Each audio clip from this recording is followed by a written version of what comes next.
Come in. Welcome. I'm E.G. Marshall.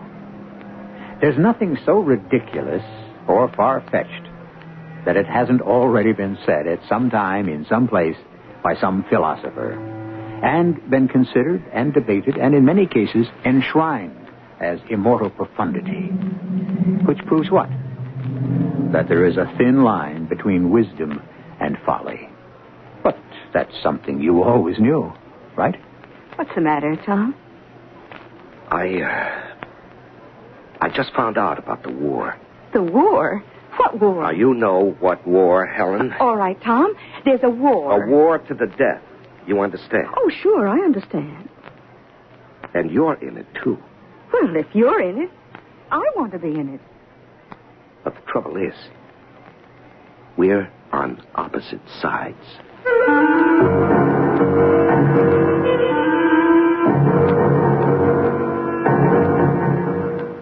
Our mystery drama, Little Lucy's Lethal Libation, was written especially for the Mystery Theater by Sam Dan and stars Larry Haynes. It is sponsored in part by X-Lax and True Value Hardware Stores. I'll be back shortly with Act One.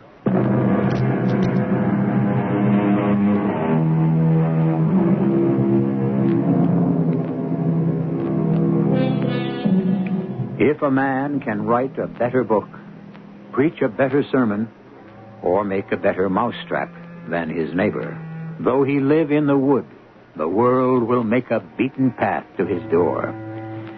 Unfortunately, Mr. Emerson's fine philosophic sentiment isn't exactly true.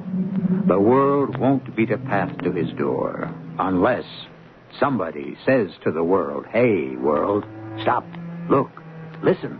Here's the better book, the better sermon, the better mousetrap." We find ourselves in a hospital for the criminally insane. Mr. Raglin, are you ready? Ready for what? Ready to attempt the beginnings of therapy. Why? So that you may be restored to society. There's nothing wrong with me. Mr. Raglin, I can do nothing Dr. Pascal, there's nothing you can do in any event.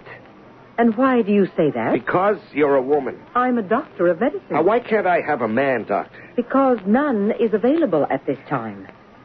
And why is that? I don't know.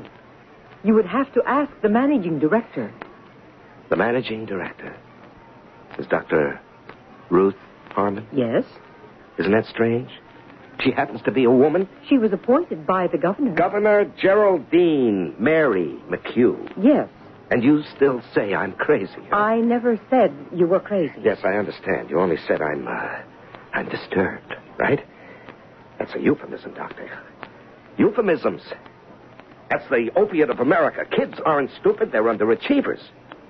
We no longer have criminals. We have people with social problems. People don't die. They go to their reward. Mr. Raglin, is it necessary to raise your voice? You mean shout? Sure.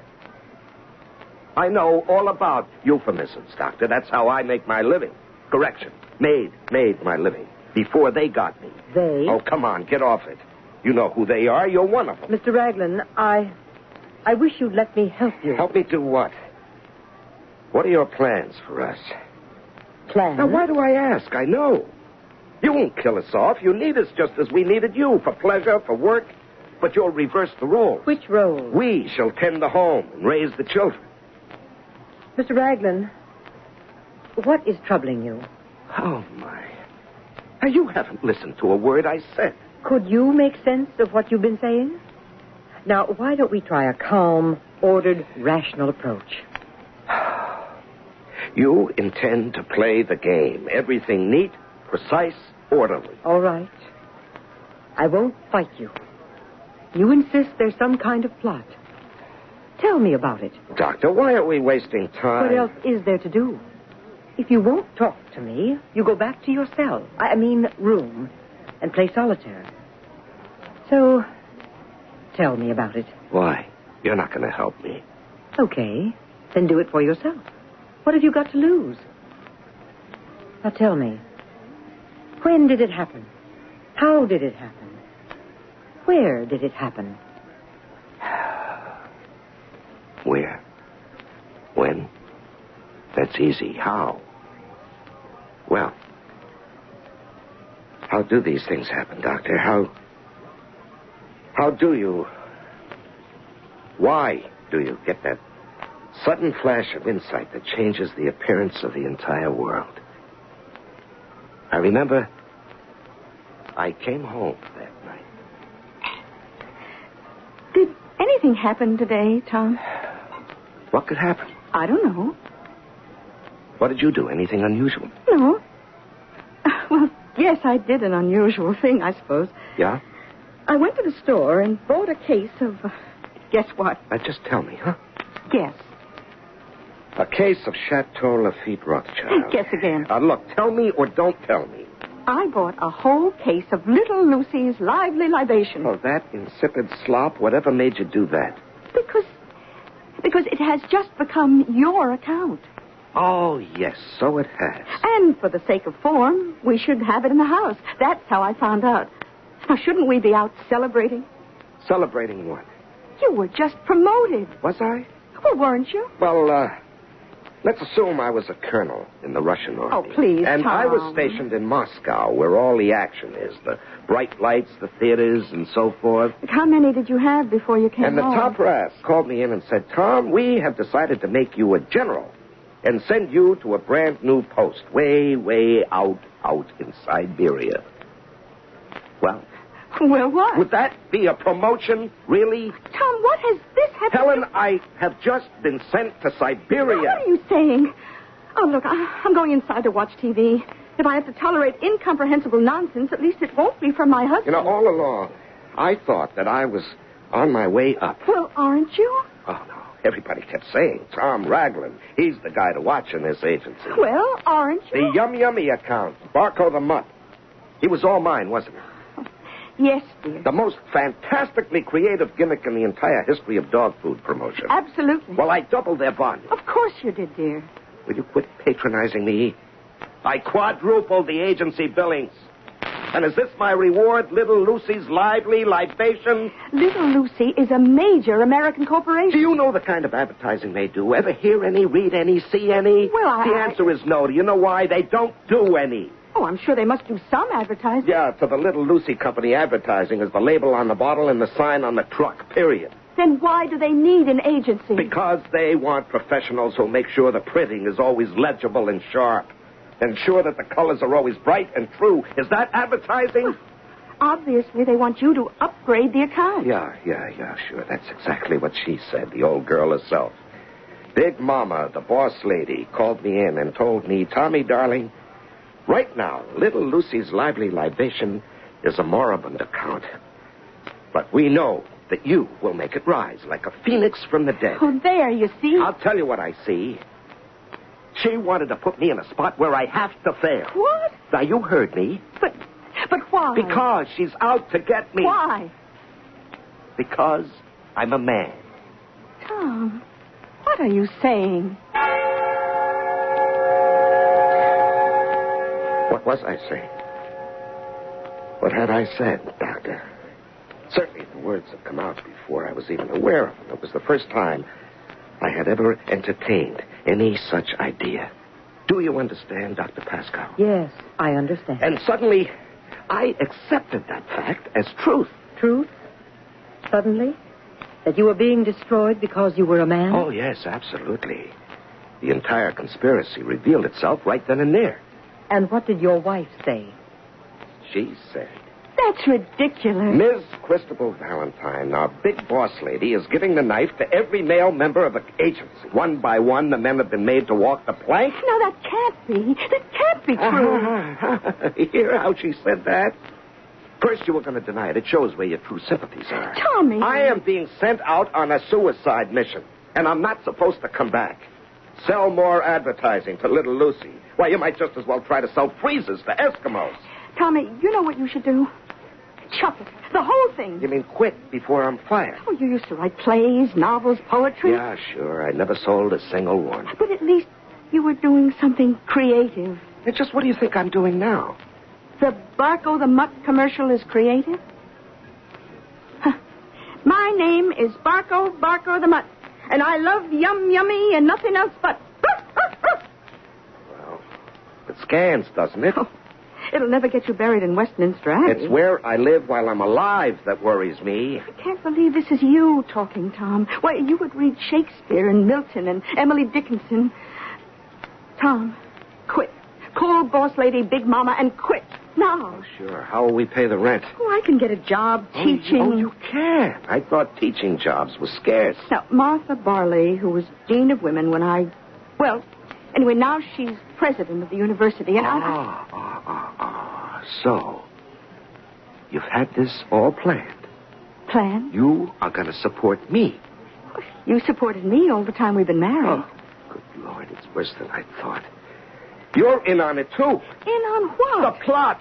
Don't ask me what plot. I will. The plot to take over. Oh, Tommy, you are not well. First, strip them of their jobs. Second, rob them of their manhood. I'm going to call a doctor. A woman doctor, no doubt. Tom, you've always liked Ursula Cardell. And third, destroy their sanity. Oh, no, Helen, it won't work. Because I'm going to fight back. We're all going to fight back.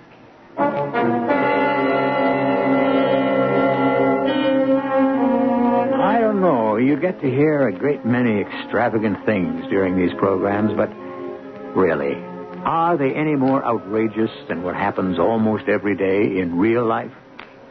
Obviously, Tom has detected a plot on the part of women to take over the world. Would you be willing to bet your life he's wrong? Or right? Well, it won't cost anything to wait just a few minutes to find out.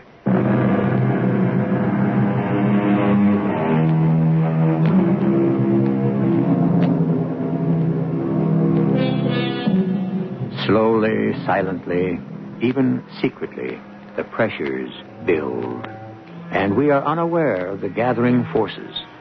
The eruption of a volcano can create a week of horror. A revolution can impose a year of terror. But these are only the finales, the explosive climaxes to quiet and hidden dramas that were centuries, even millennia, in the making. Just remember, there's always something brewing somewhere.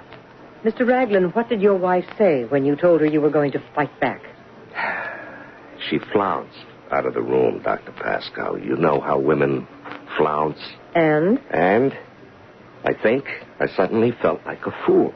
Why? Well, it occurred to me that while the boss lady at the shop doesn't like men, the women she hired were a lot better than the men they replaced.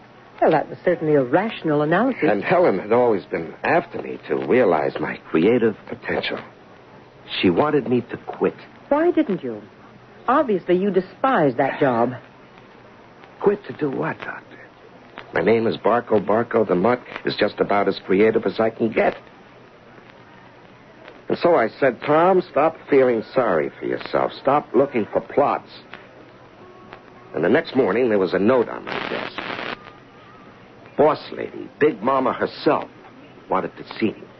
Mr. Raglin, I understand you're not happy. Well, why am I off yummy? You're too good for yummy. Well, look how I made it sound. That was yesterday. Today, I need more billings from little Lucy. Well, that account's been lying dead here for years. Why now, all of a sudden? I asked Joe Dunning why he couldn't move little Lucy in all this time, and he couldn't give me a satisfactory answer. And that's why he was fired? Well, now you have got the job. And if I can't push little Lucy? It's a hard life we lead here on Madison Avenue. Yes, and who've you got lined up to take my place? Well, I expect you to succeed. Who's waiting in the wings? What's her name? Her name? Now, boss lady, you don't hire guys, you only fire them. You've got a date today with little Lucy. Little Lucy? Yes, Tom. There is a real-life little Lucy. She mixes up each batch of little Lucy's lively libation with her own little hands. I want you to begin talking about an entire across-the-board media campaign. Well, when did I have a chance to work one up? Tom, you were notified of your promotion yesterday. You have had 24 hours. I see. So that's how it is. Now, Thomas, whatever are you talking about? I look into boss lady's eyes, and let me tell you, Dr. Pascal, I read my fate. If I have any doubts at all, they vanish completely. I am being set up.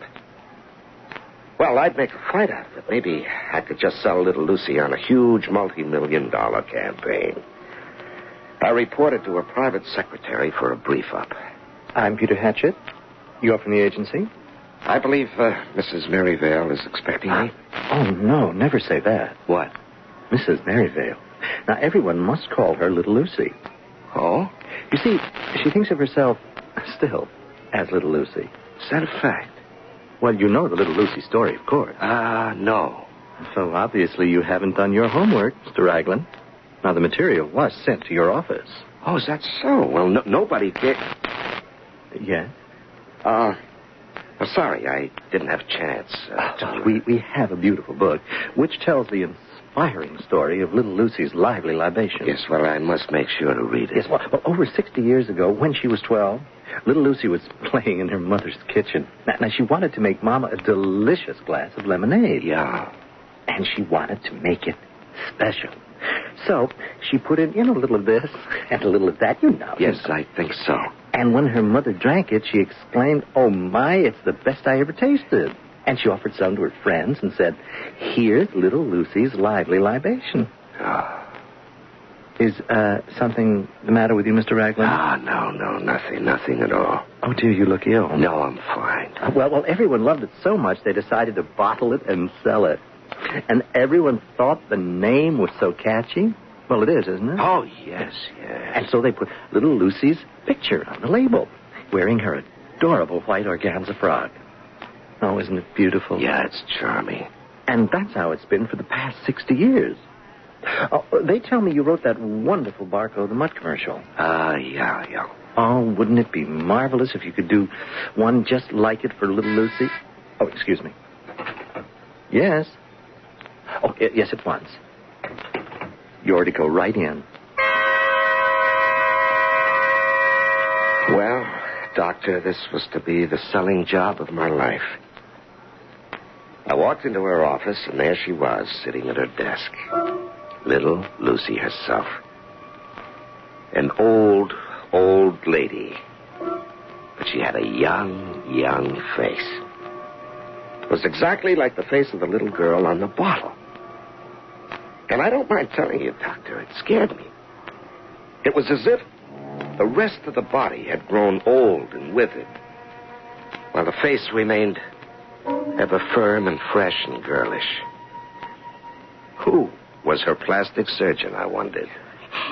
You are the celebrated Tom Raglin. Well, I'm Tom Raglin. You're supposed to be a fireball. Yeah, I would like you to consider a new marketing approach. What's wrong with the way we've been doing it for the past 60 years? Well, for one thing... That's why I was so fond of Joe Dunning. He never bothered me to buy new advertising ideas. He knew it would be a waste of time. Yeah, but we have a splendid idea. There is no such thing as a splendid idea for Little Lucy.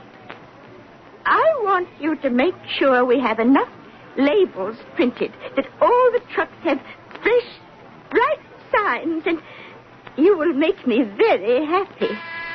Excuse me. Yes? Yes, I'll be down to the serif room presently. You see, Mr. Raglin, people buy Little Lucy's lively libation because of the mystery. The mystery? You mean you haven't read the book, and you pretend to be my account executive? You see... Only I know the secret formulation. Only I regulate the equipment that makes the syrup concentrate, which is then shipped to our bottlers all over America. I see. Wouldn't that make a fantastic commercial from kitchen table... That will be enough, Mr. Raglin. Yeah, but the public will be fascinated. Mr. Raglin, if you ever attempt to sell me as much as 5 cents worth of advertising, I shall be extremely displeased. Now, I shall expect you here this time tomorrow for a report. A report? On the present state of the labels for the Little Lucy's lively libation bottles. That will be all for today. was it, Doctor. This old nut was going to make me lose my job. So, what did you do? Well, I called up a fellow I knew in another shop. He was always wanting me to come work over there. And did you get another job? Well, there was no other job, Doctor. You know, it's funny. While you're working, everybody has a spot for you. But when you really need something, everything seems to freeze up. Anyhow, he was on the way out himself. Oh? Oh, yeah. It seems his new boss had it in for him, so she was looking for an excuse to fire him. He wasn't long for the job. Notice I said she. What significance is there in that? Are you kidding, Doctor? I began noticing things. I was starting to see fewer and fewer men around the office. More and more women. Somehow the men seemed to be dropping out. Are you sure it wasn't your imagination? No, more and more women calling more and more shots. Oh, and talking about shots, I was being sniped at every day at the office. You wanted to see me, boss lady? Yes, Tom. I don't see any increase in billing for little Lucy. Well, she doesn't want to spend any money. Now, what kind of talk is this from you? Do any of them want to spend any money? That's what selling is all about. Well, nobody can sell little Lucy. What you're saying is you cannot sell her. Is that it? Well... Because if that's how you sincerely feel, maybe we ought to put someone in there that can. Now, think about it, Tom. I thought about it, Doctor. But I didn't know what I was going to do about it. And then one day I got a call from an old pal, Terry Ingram. I can say his name because everybody knows about him. He is also in this building, Doctor. Also a patient of yours, I believe. Well, we met for lunch. Terry had been the advertising director at Yum Yummy, who had bought my Barcode the Mutt commercial. You mean you lost your job at Yum Yummy, Terry? Oh, yeah, I got canned. When was it? A week or so after you were taken off the account. Oh, what happened? You know my assistant, Penelope Maskill. Well, she's in there now. Well, how'd that happen? And they got this new vice president of marketing, Barbara Yates. And she shook the place up. Ah, another woman. Mm-hmm. Terry, isn't it obvious there's a kind of revolution taking place? Oh, like what? The women, Terry, are slowly but surely squeezing us out everywhere. I don't know. After all, that's philosophy. I leave that to you. You're a philosopher. Yeah. Tell me, what are you doing now? What am I doing now? I'm a thief. A what? A thief. Come on, Terry, how can you say you're a thief? Because it's true. How could you become a thief? I couldn't get another job. I mean, my whole life was devoted to Yummy. You know, I worked my way up to account executive. Hey, I thought I was set for life. And one fine day, I was out. Now, could I start all over again at the age of 47? Yeah, but a thief? It's the only way I could use my experience. I can't follow you, Terry. What experience? But I am a specialist. I know all professional thieves specialize. Did you know that? Well, I spent my life in private industry. And so I concentrate on stealing industrial and commercial and promotional secrets. Oh. A fantastic field. Now, you can make a fortune. Me? Absolutely. And that's what I wanted to talk to you about, Tom. No, I wouldn't be interested. Now, Tom, it's no secret. You're on your way out of the agency. Now, boss lady has a knife sharpened for you. Then you'll be pounding the pavements. I'm sure I'll find something. No, you won't. You've already been looking. You can't even get a nibble. I wouldn't even know how to be a thief. Oh, that thievery is as old as mankind, so it must be something that comes naturally. As a matter of fact, I have a proposition for you. Yeah? Mm-hmm. We could make $1 million. Split it down the middle, $500,000 apiece, huh? How does that sound? Wow. You know your account? Little Lucy's lively libation. Yeah, please, not while I'm eating. Well, the old lady who runs it, she has got that formula.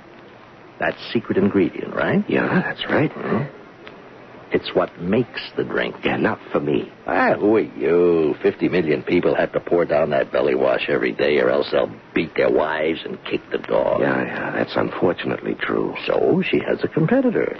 Little Lucy does. And this competitor would love to get their hands on that formula. And I told them $1 million is the asking price. You mean you've been talking to people about it? Sure. It's all set. Now, with your help, there is absolutely no problem. With my help? Now, what makes you think I'm going to help? Oh, you will, Tommy. You will.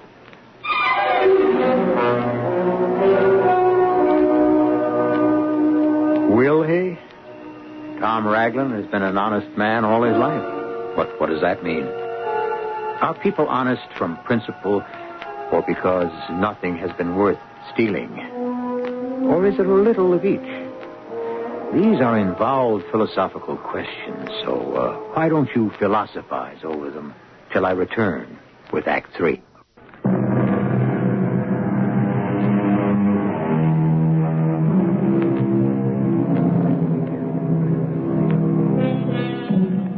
If a tree falls in a deserted forest and no one hears the crash, does that mean there has been no noise? Or in other words, does sound exist only if someone can hear it? This may appear trivial to you, but there are basic principles of science and even philosophy involved here. And what does it have to do with our story? Just this. Can a man be considered honest if he has never really been tempted? And you were tempted, Mr. Raglin? Oh, yes, Dr. Pascal. Of course, Terry was right. He said I would indignantly reject his proposition at first, but gradually. Yes? Well, Helen had already taken a job teaching at the university. And Boss Lady was cracking the whip. It was as if I had no choice, but how was I going to get my hands on that formula? How could I get it from little Lucy? Seduce her. Seduce her? The woman is going on 80. That's the age when they love to hear about it. All right. What do you expect me to do? Get the formula from her. The formula? That's like her life's blood. So if we have to, we'll take that too. But now, Terry, you said you ran a clean operation. For the most part. Now, how? How can I get that formula? Think of $500,000. Something will occur to you. The enormity of what Terry suggested, Doctor.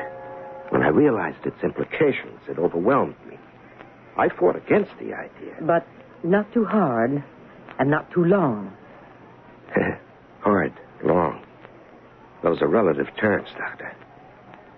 Well, I finally decided to do it. Not for myself, but for a cause. What cause? I wanted to alert man to the dangers that threaten him. Dangers? From the insidious, all-pervasive takeover of the world by the women. Oh, we're back to that. Now, we never left it, Doctor. And that's when I figured out the way to get the formula. And what was that? I was inspired by poetry. By Browning's poem, How Do I Love Thee? Let Me Count the Ways. How would this help you to steal the formula? Now, listen. How do I love thee? Let me count the ways. What's that? What did you say? It's just a poem. What kind of poem? You're not here to recite a poem, just to report on labels. Yes, I know, but I couldn't help it. You couldn't help what? Something has happened to me. I'll wager. You see, I've come here to sell you. I know that. And instead, you have sold me. Sold you what? Well, you have sold me the concept of dignity, integrity. The truth. The truth must be in the product. Yes? And so I shall return to my office and write my letter of resignation. In other words, you'll quit before you get fired. You failed your assignment. Oh, no, I didn't fail. I succeeded. I lost the little Lucy account, but I found myself. That's why I love you. And not like a lover, but as an angel. Because you have reclaimed me. What is your angle, young man? You know, it's strange. For the first time in my life, I don't seem to have one. Well, I'll miss you. Thank you. I'll think of you always as I see you going down to the syrup room where you mix the formula for little Lucy. I suppose you see it as a huge kitchen with an enormous vat and a ladle. I suppose. No, it's nothing like that. It's a huge computer. Oh? It's a computer, and each day I feed into it the information that controls the formulation in every little Lucy bottling plant in the world. You seem genuinely interested. Well, I'm fascinated. Would you like to come with me? Oh, yes. Yes.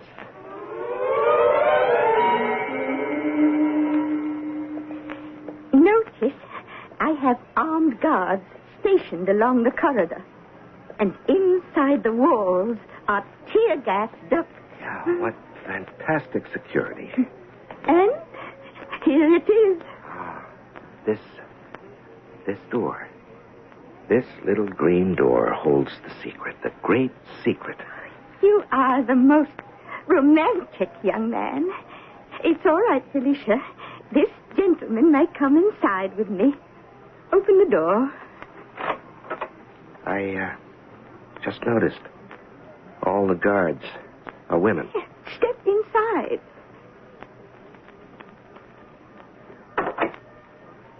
Why, there's nothing here. Just a desk with a computer terminal. Of course. You know, you shouldn't have done this to me. You've destroyed my illusions. Now, you stand by the door. That's it. And I shall walk over here and sit at my computer keyboard. No one must ever get close enough to see. This is remarkable. Remarkable? Yes, the gap between the generations. How this unique lady spans it from coal stove to computer. Yes, I suppose you could say that. No mixing bowls, no fancy jars. Her fingers reach and touch the stars. Oh, my.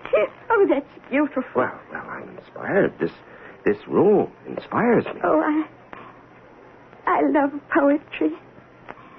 My favorite poet died some years ago. Edgar Guest. He wrote a poem in the newspaper every day.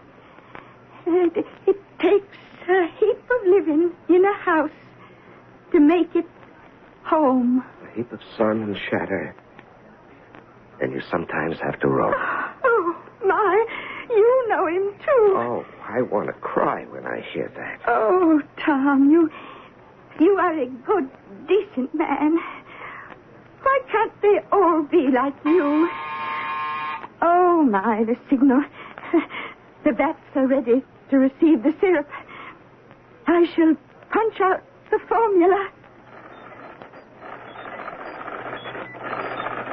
All over the world, little Lucy lively libation essence is flowing into thousands of vats, and the first of millions shall be slaked for another day.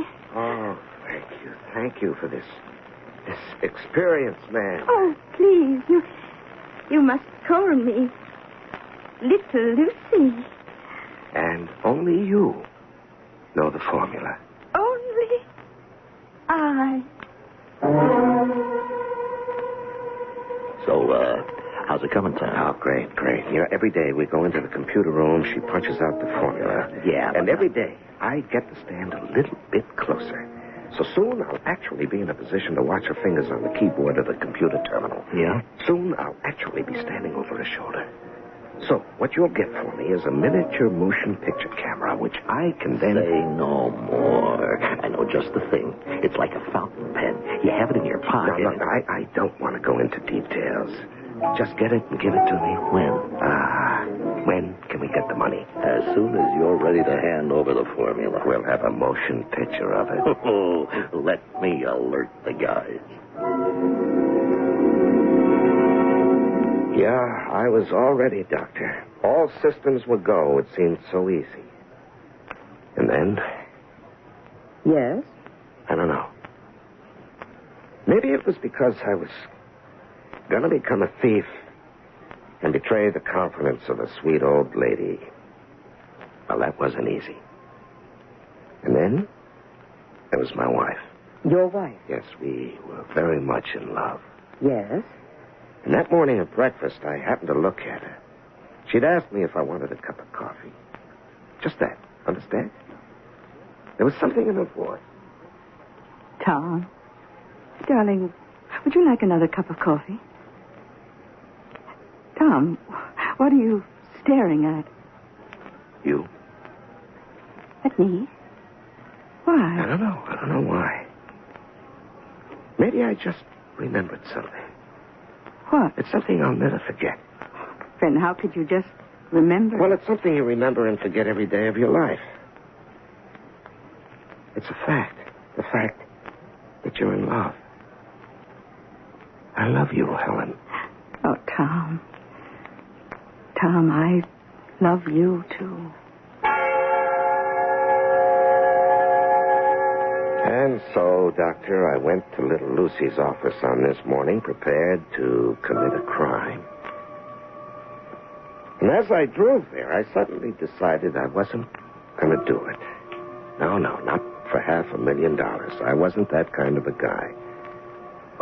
I just wasn't going to betray this wonderful old lady. I had to get this crazy thing, this weird idea out of my head that there was a plot on the part of the women to take over the world.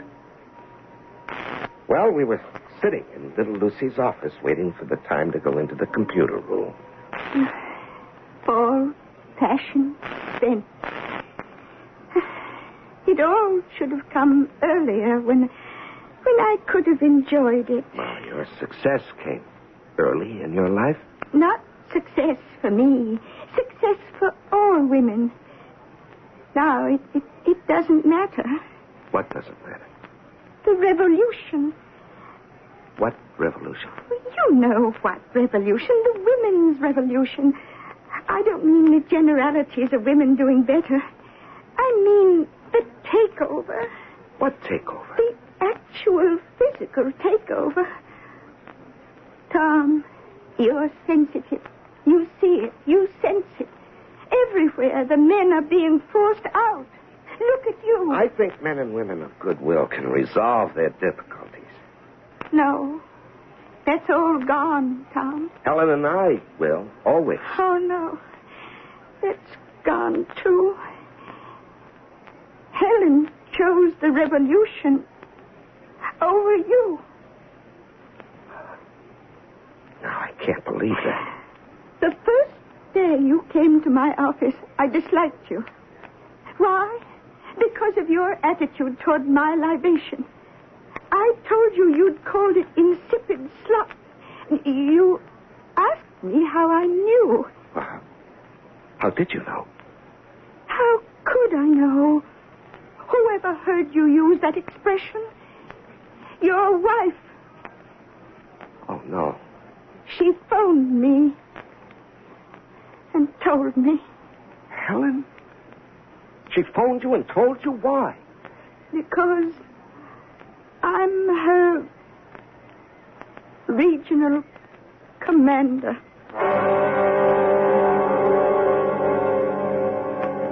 I don't know what happened after that, Doctor. The next thing, I was on the floor of the living room.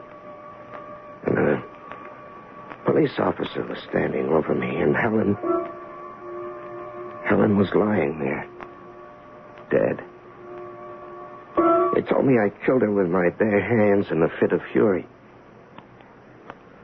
And here I am. Yes. May I give you my reaction, Mr. Raglin? You never realized your potential. Perhaps you never had one. You're a failed poet. You settled for advertising doggerel. After a while, you failed even at that. Your wife took over the support of the household. It was intolerable. You had to destroy her. You invented this entire justification, this idea of a woman's takeover of the world. But there are facts. There are facts to support anything and everything. You have found the facts to support your own concept of reality. Sooner or later, you must come to an acceptance of your own inadequacy. Accept it. Learn to live with it. Do you understand? I think so. I'm tired. Rest now. We accomplished a great deal. We'll meet again tomorrow. Yeah. Tomorrow.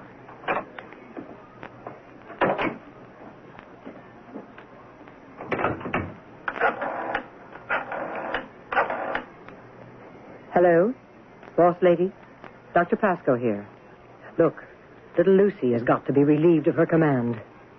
Why? She talks too much. That's why.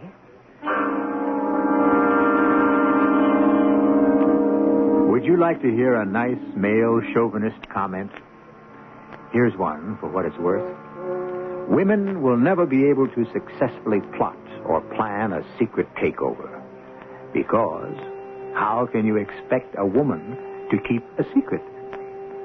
Oh, I'm not too good at keeping too many secrets myself. I'll have a few for you in just a few minutes.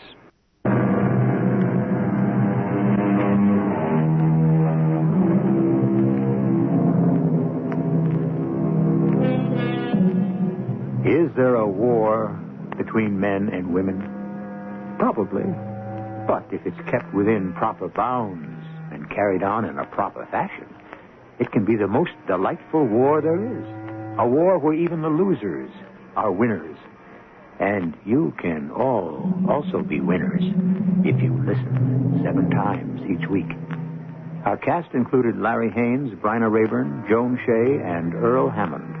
The entire production was under the direction of Hyman Brown. And now, a preview of our next tale. Not a chance. And the water's full of sharks. All right, come on below. Yeah. Now we better wash out this glass. I'm grateful for your help, friend. Oh, that's okay. I'll have the money for you in a week or so. Yes, the sooner the better. You'll get it. Now, how do you afford a thing like this? There's nothing to it. Guy's stolen $100,000 of negotiable bonds. He knows he'll be exposed. Jumps overboard. No problem. If you say so. I do. Now, come on, let's relax. Radio Mystery Theater was sponsored in part by Buick Motor Division and Sinoff, the sinus medicines. This is E.G. Marshall inviting you to return to our Mystery Theater for another adventure in the macabre. Until next time, pleasant dreams.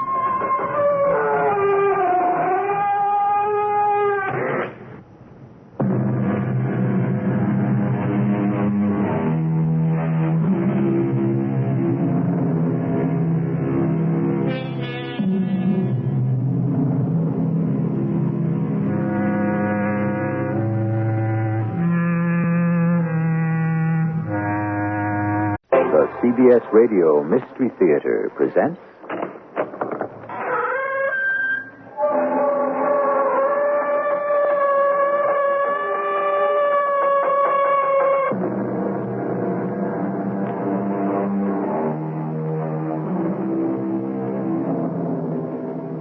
Come in. Welcome. I'm E.G. Marshall. This is a love story, pure and simple. Well, perhaps not all that simple. I realize I have a reputation to maintain, so I promise you it will contain at least one surprise. But it is a love story. And it reminds me of one of the greatest sonnets ever written, Elizabeth Barrett Browning's How Do I Love Thee? The end of which reads, And if God choose, I shall but love thee better after death. Climb the north face of Old Baldy. Why, Mike? Why? Like the fellow says. Because it's there. Dad, it's something I've always wanted to do. So why not? But not alone, Mike. Not alone. Supposing you slipped or missed a step or... Supposing I did, Dad. Would I be worse off than I am?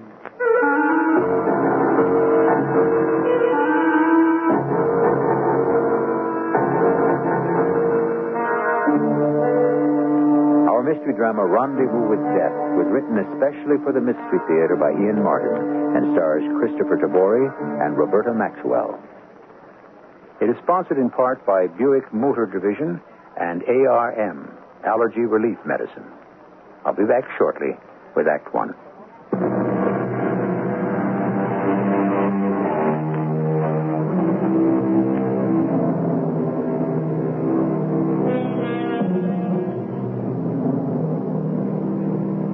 We're a country that has always needed heroes. They are tailored, of course, to our changing customs, and we are a country of change. Daniel Boone, Lincoln, John Paul Jones, Lindbergh, Babe Ruth, Frank Sinatra, they're quite a grab bag, a reflection of America. Mike Thurston was one of the chosen. In a football-conscious era, he had done all the right things, picked the right college, the right team, became a sports glamour boy. He was blonde, tall, shaped like a wedge, and a quarterback. The other side of the coin was quite different. First of all, Mike Thurston was a very solid, likable, real Joe. And second, but that's the story. An interesting situation's been developing. The Big Ten Conference, as you all know by now, is settled. And Minnesota will be traveling to the Rose Bowl unless, and here's the drama of today, unless Fresno State can pull off the upset of the year, led by the Golden Arm, Mike Thurston. He is a story tailored for headlines. An unsung hero from a small college, Mike Thurston is challenging mighty USC. Now, score 17-12 in favor of USC. There are 38 seconds left, and Fresno has the ball. Third down on USC's 23-yard line and 7 yards to go. This is the key play. A touchdown is enough. The ball is snapped. Mike Thurston fading back for a pass as everyone expected. The blocking is good. He has time. He spots the man downfield. The pass is away. Perfectly thrown, leading the receiver. And the pass is good. The pass is good in the end zone. Fresno goes ahead 18-17 with only seconds left on the clock. The crowd is going mad. This is the finest moment of a young man's career. Wait a minute. Wait a minute now. I don't understand this. Mike Thurston is down. Nobody broke through, but obviously he is hurt in some way. I can't tell you why right now. I knew it, Jack. I knew it. He never should have played. Now, take it easy, darling. Why did you turn off the TV set? Maybe he's just hurt. Just hurt? Isn't that a great line for a parent to have to say? You know what I mean. Well, of course I know. We'd both be happy to hear he'd only broken a leg or a collarbone or something. Anything that could be fixed. So what? All right. Now, easy, darling. Just take it easy. I mean, the doctors gave him a clean bill of health. Well, they said they hoped they'd gotten all of it, but you never could tell. Look, let's try to think positively. I'm not going to believe the cancer is back.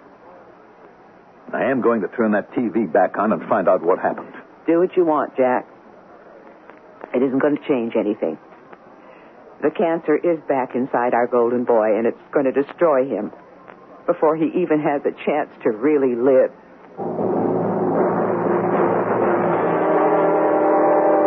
Hello, Dr. Baxter. Mrs. Thurston, Mr. Thurston. How's Mike? Can we see him? Yes, of course. He's fine. He's sitting up and eating like a horse. What happened to him, Doctor?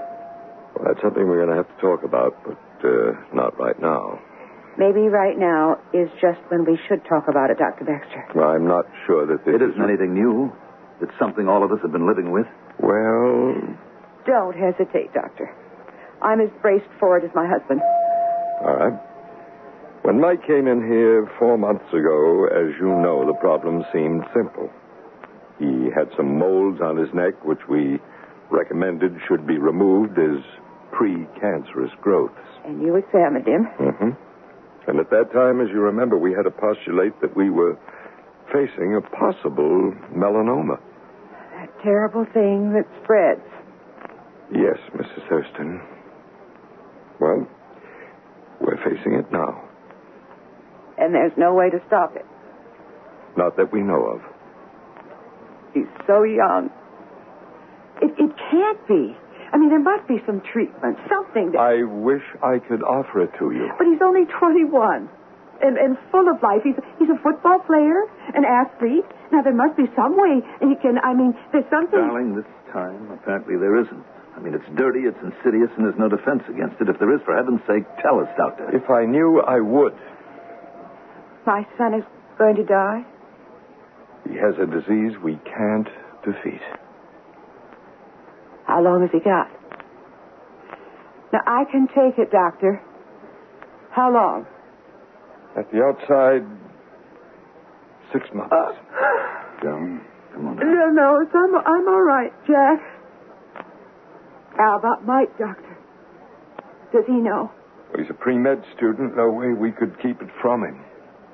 Yes, he knows. That he has 6 months or less? That's right. What happened this afternoon out there on the field? We don't know.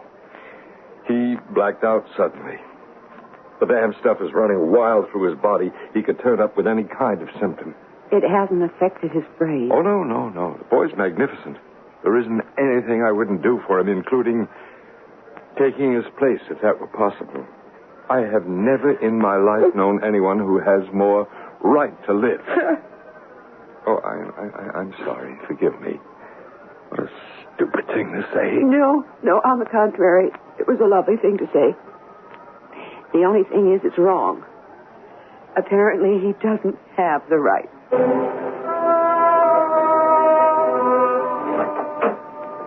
Hello, Mom. Dad. Hello, Mike, darling. Hello, son. Did you come to spring me? Well, I don't know, Mike. That's really up to the doctor. No, sir. Strictly up to me. I want to get out of here. Oh, Mike, if Dr. Baxter thinks that The you... doc and me have kicked this around, Mom. Let's us not hack around. Hasn't he leveled with you? Yes, Mike, he has. So, no hearts and flowers. That's the way it is. I want to make the most of what I got left. Dad, you remember that summer I spent with Frank and Robert Herman in New Mexico in the Sangre de Cristo? Yes? I really dug that. My own horse, shoeing him, taking care of him. In the saddle at least half of every day. And the mountains, all that. In some ways, it was the best time I've ever spent in my life. And now, come on, you two. We can't freeze every time any of us think we've said the wrong word. Mom, Dad, please. Oh, yes, it's a raw deal. But crying isn't going to change it. Can we just forget what's going to happen? Try to make the best of what's left before it does. Dad was the greatest.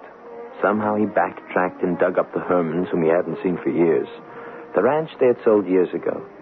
But Dad bulldogged it and came up with the new owners, who fortunately weren't planning to be there for the summer. The college year ended, and I was still pretty good, just dropping a lot of weight. I graduated, and we took off for Truchas, a little town in New Mexico that was closest to our ranch house. You're sure it's okay, Paul? Oh, sure, of course. I mean, the damn place is pretty isolated, you know. It's 25 miles down hairpin mountain roads to Santa Fe and the nearest hospital. Jack, forgive me, but what difference does it make? The hospital isn't going to help, except make it easier on you. Well, what about Mike, to make it easier on him? You did say there would be pain. No, I said there can be pain. I've already prescribed pills for Mike that'll help. Not all the way. Nothing works all the way at the end. And if it gets that bad? Well, then just call me. I'll fly in, do whatever I can to make it bearable. It's a hell of a thing, isn't it? He hasn't been in to see me for a couple of weeks. How's he feeling? I suppose that's the most heartbreaking thing of all. Except for all the weight he's lost, he's just bubbling with enthusiasm and what I'm tempted to call good health. Paul, do you suppose... Jack, what can I tell you? The biopsies are the same. Nothing has changed. It'll go along from day to day, and suddenly, out of the blue, it'll all be downhill. But we can only pray that once the turning point comes, it'll be fast. I'm sorry. I feel like an executioner. I think we all do. I wish to God I knew some way to fill up the last days to make some part of it all seem worthwhile. I think Mike himself is creating that possibility.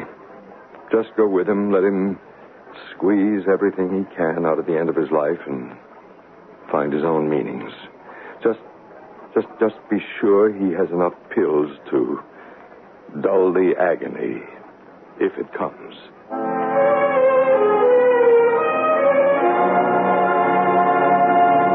Why did I come back here? Away from all my friends and my contacts. Maybe that's the answer. I'm running scared. But am I? I don't want to die. Maybe the whole trouble is I just can't quite believe I'm going to. That I'll beat the odds somehow. But I have to be special. And then the pain comes, and I know no matter how much it hurts me, it just crumples Mom and Dad. So I try to get away where they won't see it. Oh, now, come on. Easy, boy, easy. Oh, come on. Suck in that belly. Oh, that's better, you old fake. I got to get that saddle cinched home tight. You want me to fall off you on the trail? Mike! There you are. Oh, you got Blue all saddled up, huh? Where you headed for? I'm going to ride up to the snow line, Dad, and maybe have a go at the north face of Old Baldy. Oh, all right. I'll come along with you. No, Dad. I want to make this one on my own.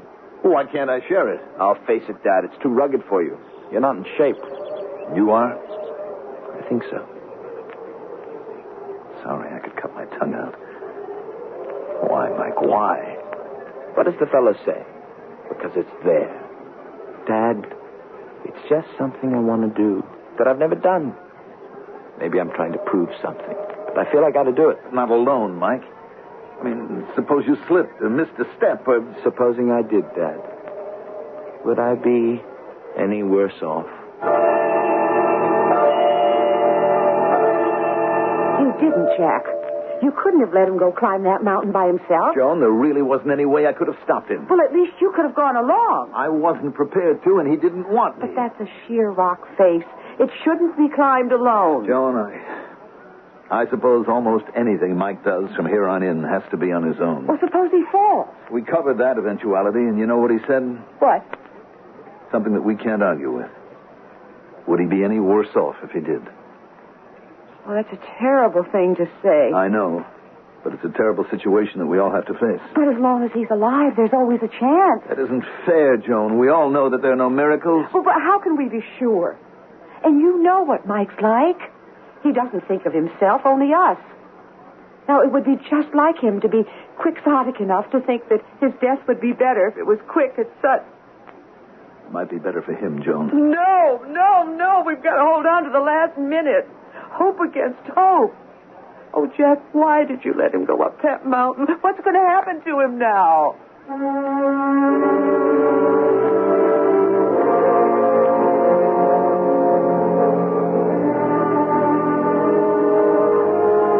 A depressing subject for a story, no question. There is little good to be said of death, except that it is certain and will come to all of us. But how and why and with what dignity and revelation is another question entirely. This story has only begun, and as I suggested in the beginning, its subject is not death, but love.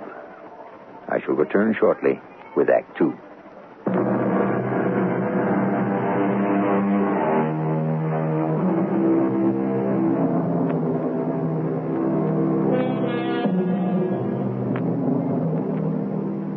The approach to Old Baldy isn't difficult. Above the tree line, you are still only on the shoulders.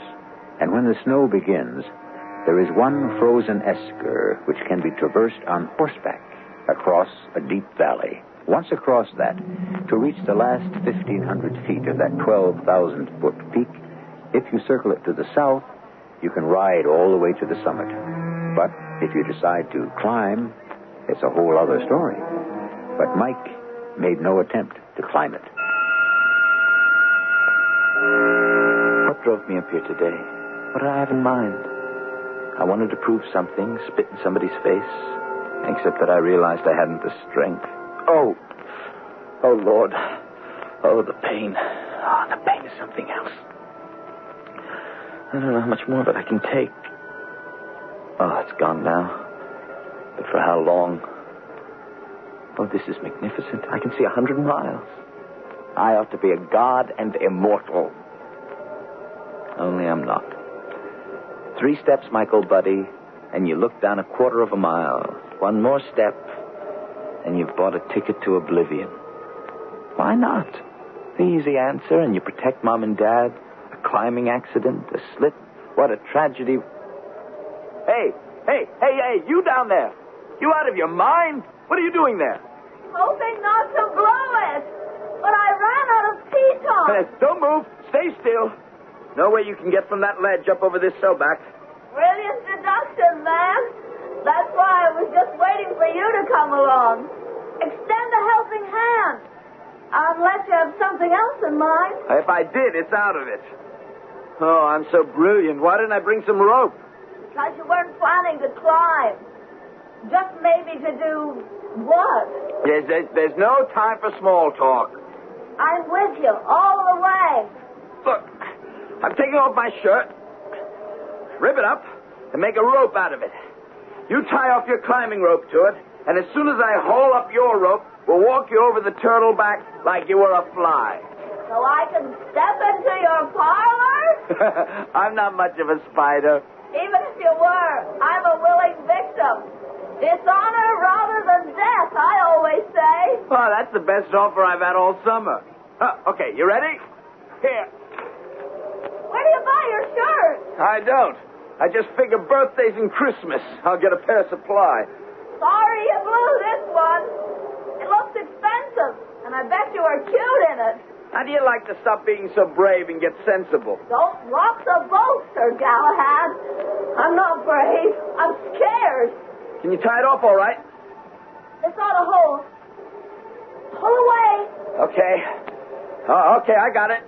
Now, you got a sling around you? A sling around my shoulders and a sky of blue above. Sure it's secure. As only a good bowling can make it. Hang tight. Okay, grab anything you can to help. Let's go. All right. Steady as she goes. Heave away. All right, just about home. Slide, Kelly. Slide. Just be sure you touch the plate. Oh. Geronimo. You all right? Solid, man, solid. Who are you anyway? My name is Laura. As in, but she's only a dream. Pretty hefty dream, wouldn't you say? Who are you? Mike Thurston. I came up here for the summer with my parents. Where? Oh, we took the Herman's Ranch. What about you? Oh, we live here, other side of the valley. The other half of my name is Willow. Our ranch is right on the other side of the valley. Oh, I can't see it. You're not supposed to. It looks down the other side of the ridge. Well, I guess I ought to thank you. For saving your life? No, I think nothing of it. Oh, I guess it's a standoff. Oh, what does that mean? In a kind of left-handed way, wouldn't you say I saved yours? Well, that's a funny kind of thing to say. Forget it. Thanks for the lift. I guess it's time for me to split. No, wait, hold on. Yeah, I'll walk you down the mountain. We don't follow the same trail. Well, maybe not up until now. But you don't think I'm going to let you get away that easy. You want to see me again? You know it. I'd like to see you again, but... Well, but what? Can we keep it just between me and you? Will you promise not to tell anyone else about me? It's a wild trip, but if those are the ground rules, the only thing is... Well, maybe I don't have any right to see you again. That tears it. You better see me again. Where? Don't take the main trail. Coming up to Baldy, you'll see the stroke double-slash trail that cuts off by the Blue Rock. Know where I mean? Yes. You mean the rocking chair. The rock that sits on the 2 others like it would fall down any minute. That's it, only it won't. Just follow the trail until you come out in the snow line. I'll be there. But how do I let you know when I'm coming? You won't have to. That's crazy. Well, why can't you explain? I have my reasons. If you want to see me again, try it my way. You'll see. It'll turn out all right. Okay. It's just... I've got to see you again. You will. Now do me one more favor. You leave first. Just start down the trail and don't look back. What do you have to keep so secret? It won't be very long till you find out. But it's still too soon. So I took her at her word, and I walked down the trail. Only I hadn't gone far before, like Lot's wife, I just had to look back. She was gone, disappeared, somewhere in those few seconds like she'd never been. Only you know what? I didn't turn to salt, and I didn't panic. Somehow, some way, I knew I was going to see Laura again, and I was right. Only first, I had to get on home. Mike, well, it's good to see you. You nearly drove us crazy being gone so long. I'm sorry, Dad. I didn't mean to. Where have you been? Just up Old Baldy. But you didn't climb the face. We've had the binoculars on it all day. You have? Sure. Scared all hell out of me saying you were going to try to scale it. I changed my mind. Obviously. But you had the binoculars on it. You didn't see anyone there. Well, no. Who? I don't know. It was just an idle question. Well, it didn't sound so idle. Well, it was. Oh, hello, Mom. Oh, darling, how are you? It's been a long day. But a good one. How are you? Oh, I'm fine. Just fine now that you're back. How are you feeling? Never better. I could eat a horse or a house or however you want to spell it. Oh, that's wonderful. What did you do today? I just moseyed about, thought some deep thoughts. Oh, that's nice. You know, your mother and I were kicking around a couple of ideas, Mike. We could go down to Las Vegas for the rodeo or maybe make a jaunt to Albuquerque. Why don't you and Mom do either or both? Me, well, I think I'll just stick close to home. Well, Mike, we're trying to think of you. If this isn't the place for us to be, you just name it. No, Dad. I think this is just the place for me. How could I tell my parents anything about that magic summer? How could I even explain it to myself? I, who knew I had lost my life, asked nothing more than to continue it with the magic girl I met in the glow of the Blue Mountains. You're just going to have to learn to be a believer, Mike. I never thought I'd see you again. Why? Oh, I don't know. That day was so wild. I guess I thought I dreamed you. You don't believe in dreams come true? I don't know what I believe in anymore. Let's take us as we find us. What shall we do today? I couldn't care less, as long as we do it together. Okay, let's blaze a private trail from here to there. What do you mean? Got a hatchet? Sure. Right here in the saddle holster. Okay, we'll start here, cut across virgin forest, and blaze our own trail tree by tree to where? Wait a minute. Here, if I stand up in the stirrups, I can see a special little break in the trees halfway down the mountain. Let's cut it down to there, and that can be our special place. Yeah, a special place. You're on, Mike. Let's find our way home.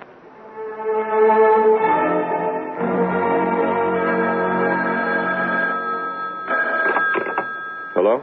Dr. Baxter? Yes? Oh, Paul, it's Jack Thurston. Oh, Jack. Well, what is it? Bad news? No, the very opposite, Paul. Mike is... Well, he's lost a little weight, but outside of that, I'm afraid to say it, Paul. Say what? I have never seen him in better health in my life. I mean, frankly, it scares me a little. That's why I'm calling you. Well, I'm glad you did. You say there's no substantial weight loss? That's right. Well, how about pain? He never complains. Well, that doesn't necessarily mean anything. No, but I guess I can tell you something that does. Well, tell me. He isn't using the medication you gave him, Paul. He hasn't touched it. He doesn't seem to need it. I mean, something magic seems to have happened. Paul, do you think... Don't ask me that, Jack. Not at long distance. I wouldn't dare to raise your hopes without... Without what? Well, Jack, look, it's a busy week for me, but I'll make time. Can I fly up there, spend the weekend, maybe? Sure, you could come into Santa Fe. I'll drive down and pick you up. Oh, wait a minute, I got a better idea. I'll rent a car in Santa Fe and drive myself up. Make it seem like an offhand kind of thing. I'll fly out tonight. I ought to be able to join you for lunch tomorrow. Expect me then. My love to Joan.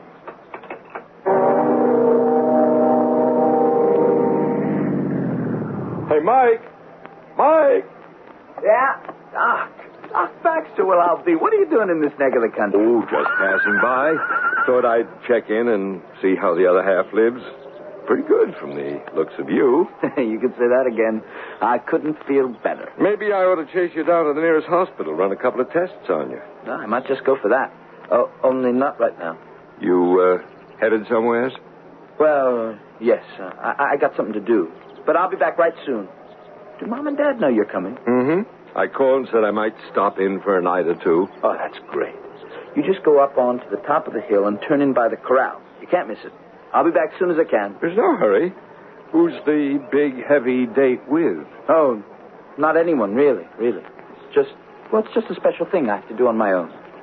Gotta get moving. See you later, Doc.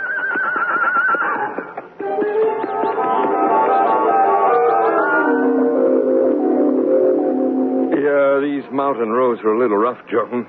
Sorry I got here late. I met Mike right down the mountain a bit. Doesn't he look fabulous? Does indeed. I've never seen him look happier. Or healthier. Paul, do you think that there's a chance that some miracle... You know, I'm scared even to allow myself to think of it, but I do have to agree with Joan. Something's happened, something wonderful. Don't you agree? I wouldn't want to raise any false hopes. The physical thing we'll check out thoroughly. But one thing I do know. There's something lifting that boy's spirits halfway to the sky, and I think I know what it is. He's in love. In love? With whom? A girl, I'd expect. Paul, there isn't a girl his age within 15 miles of here. The only other hill on Grass Mountain is Art Chalice's hut up the slope, and he's not there. No one is, except for an abandoned house I looked at on the other side of the valley when we were planning to come up here, and that's in no condition for anyone to live in. And yet, you know, now that Paul mentions it, I think he's right. He's never mentioned anyone to you? No. When I go on down for the mail today, I'll have to ask the skipper at the country store if he knows about anyone. Something awfully strange going on here that I think we'd better look into.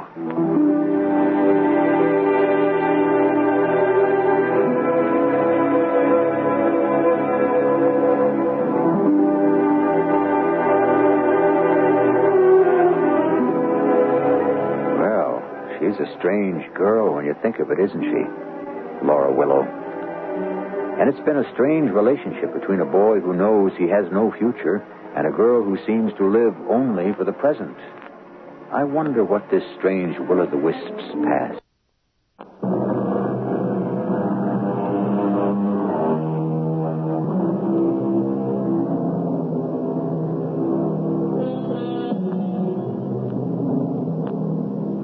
The forest of spruce that sprawls over the Sangre de Cristo Mountains is thousands of years old.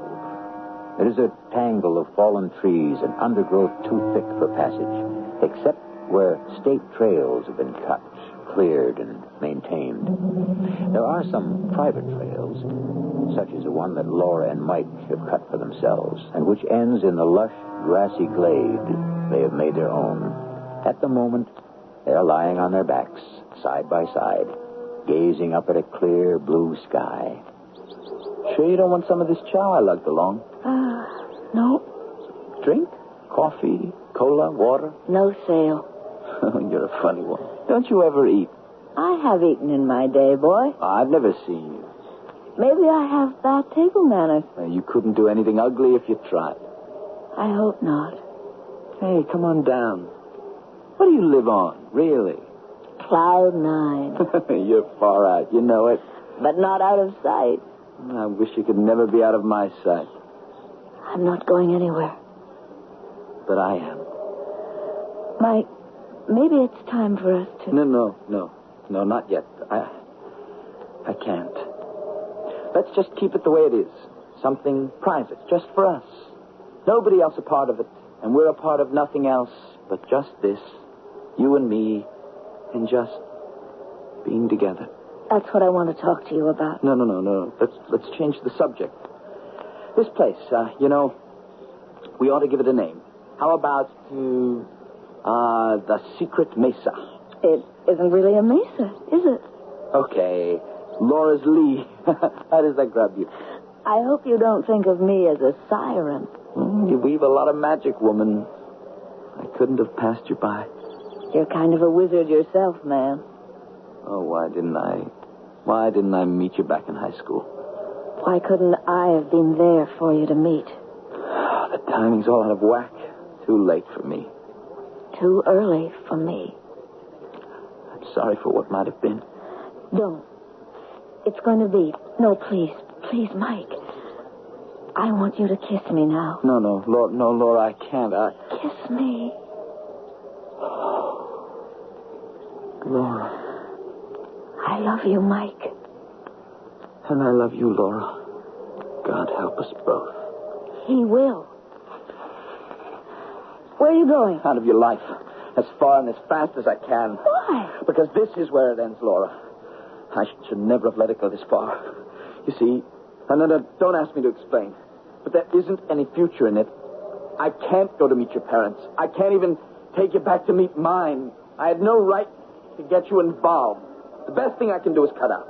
That's a nice, brave little speech, Mike. You know it? Now, go ahead. Let me have both barrels. Work me all over if you want. No. All I want to do is to decide some things. Right now. No, don't ask me to explain. Let's not drag it out. Let's just grit our teeth and go our separate ways. We aren't going separately, Mike. We're going together. We're always going to be together. Oh, Laura, you don't understand. But of course I understand. You're going to die. You know? Of course. I always have. Since the very beginning. But how? Oh, you must have seen something in the paper. Oh! What is it, Mike? The pain? Yes, it. Just give me a moment. Where is it, darling? Show me. Here. Some pills in my pocket. Oh, you don't need any pills. Just let me put my hand there. There won't be any more pain now. Ever. Oh, you don't know. It's gone. Just like that. Who are you, Laura? Since I know all about you, I think it's time you found out all about me. Come with me to the other end of our green valley, and I'll show you where very soon we'll find our own journey's end.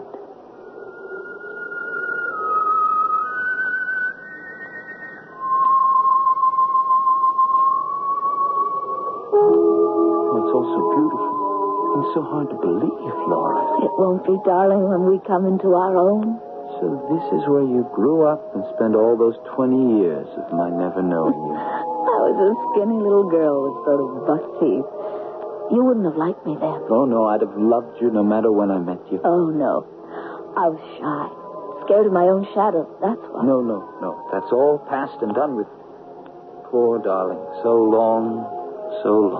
I would have waited 100 years just knowing you would come. I'm sorry it took so long. You had to have time to grow up to me, my darling, so we could have our own eternity together. I've got to go now. I've got to see Mom and Dad. Will you tell them about us? How can I? How could I make them understand? I think there will be a way. We'll see. Just hurry back to me soon. I'll be waiting. Goodbye, Laura. No, not goodbye. Never goodbye. Just till we meet again. I'll count the minutes. Mike? Yes?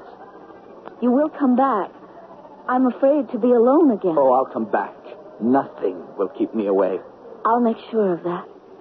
If I have to, I promise I'll come for you.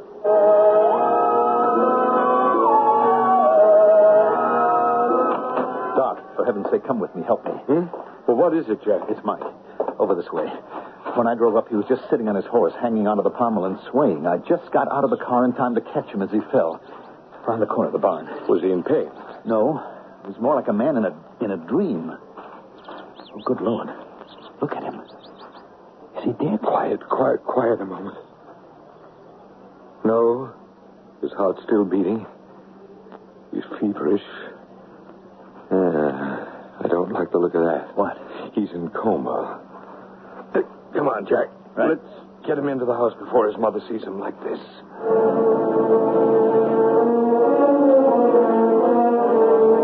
I suppose this is the beginning of the end, Jack. I don't know, darling. What the devil is taking Paul so long? Well, perhaps I should go. Maybe I can help. No. Let Paul handle it. But I want to be doing something. I can't just sit here, and I'm scared my boy will slip away. Doc, how is he? He's out of coma, and I have him stabilized, I think. Oh? I had to give him a sedative. He got, sort of delirious. Oh, no. He kept calling about some girl, a Laura Willow. Do you know her? Good Lord. What is it, Jack? Nothing. Don't lie to me, please. Whatever it is, I want to know about it. Well, did he say anything else about this girl, Paul? Well, it was disjointed, of course, just mumbling to himself, but apparently my guess about him was right. He's been seeing a good deal of this Laura Willow over the summer. The reason I had to knock him out was because he insisted on getting out of bed to go to her. Said she was waiting for him. Well, he's obviously madly in love with her. In love? Seeing her all summer, and he never told us. Why, Jack? Well, he may have been... I don't know, under the circumstances, since he couldn't have told the girl the truth about himself. What am I saying? If that was the girl, he couldn't have told her anything. How do you mean? Because... If you'd rather be alone together... No, Paul, it isn't that. It's just that... Look, I didn't pay much attention at the time. Skipper likes his little jokes. I thought he was pulling my leg. Jack, I wish you would come right out with it. Well, it was because of Paul's conclusion that Mike hadn't been off on these jaunts of his alone. When I got to the store, I asked Skipper if there was any young woman about, any girls about Mike's age. Well, why did you ask, Mr. Thurston? Well, it was something I had on my mind. My son, Skipper. I got a sort of notion that maybe he was squiring some local belle. Don't know who it'd be unless he wanted to cross the divide all the way down to Peckett's Lodge, where they got some dude ladies. It's pretty far.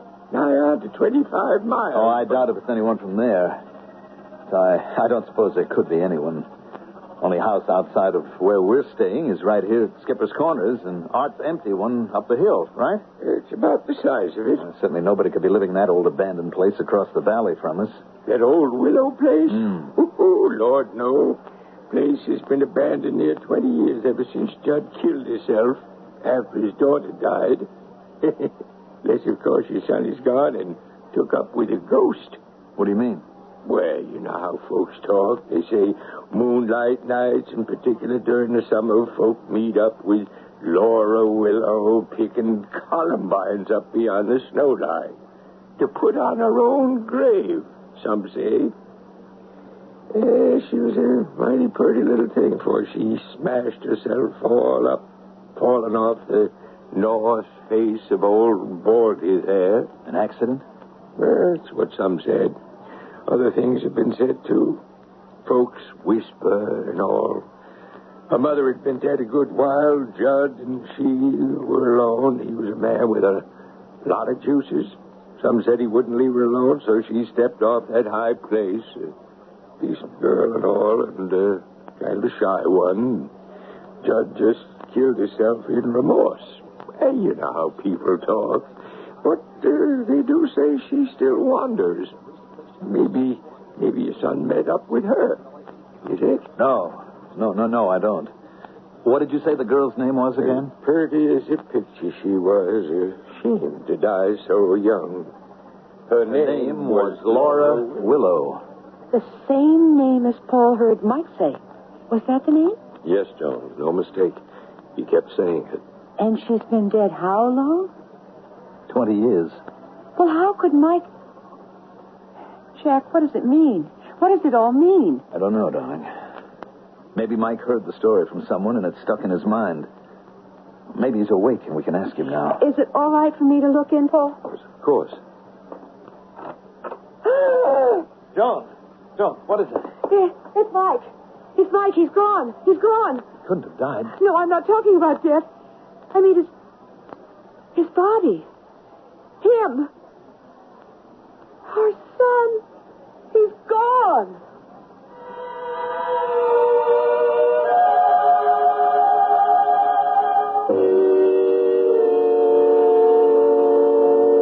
The body of Mike Thurston was never found.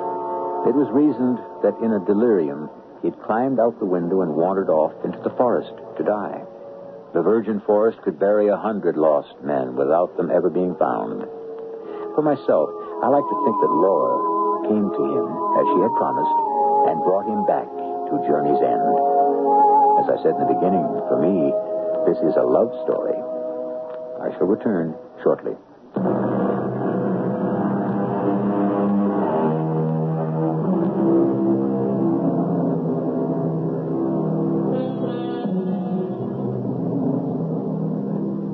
In the course of the search for Mike Thurston, his mother and father visited the remains of the Willow home. There was a path from the back of the house up the hill to an aspen grove, where they found a simple grave with a headstone that read, Laura Willow, 1937-1957. She died too soon.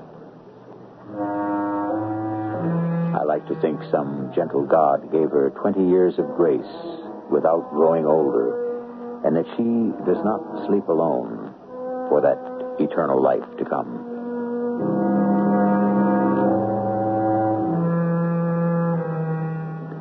Our cast included Christopher Tabori, Roberta Maxwell, Mandel Kramer, Arnold Moss, and Ann Petoniak.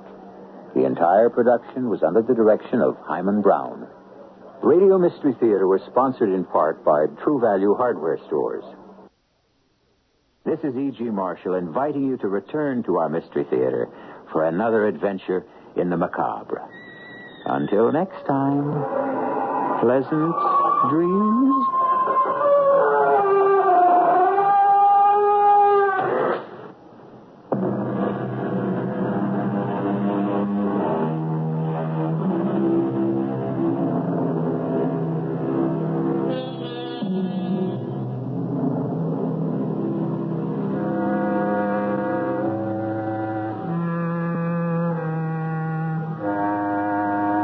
CBS Radio Mystery Theater presents...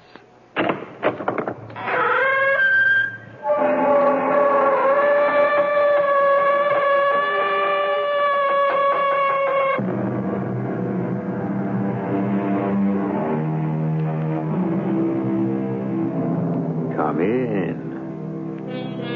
Welcome. I'm E.G. Marshall.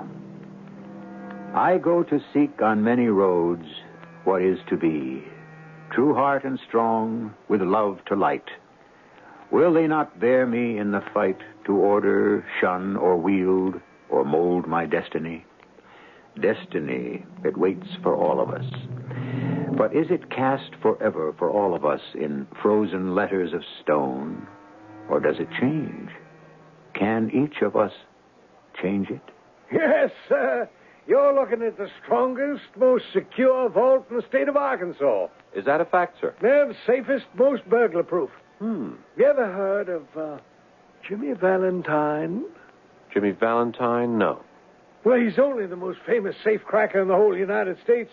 Well, I'll bet you even he couldn't break in. You know, sir, I'm tempted to take that bet. Well, how could we know that Jimmy Valentine had come down here to try to crack this vault? He might. He might. If you asked him to.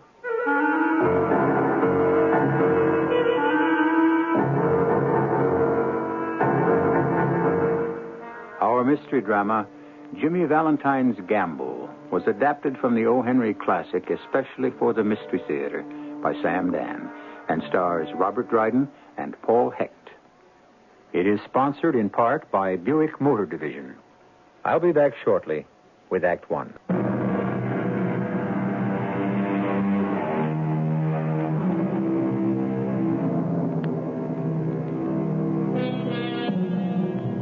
This is a story by William Sidney Porter, or, if you prefer, O. Henry.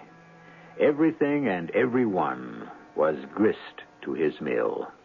The basic theme of his life was once expressed by a Roman poet named Terence, who said, "I am a man. Nothing human is alien to me." And no human being was ever alien to O. Henry either. Emaciated shopgirls, overfed society dowagers, millionaires, cops, clerks, anyone, everyone. If you had the breath of life, you were one of O. Henry's people.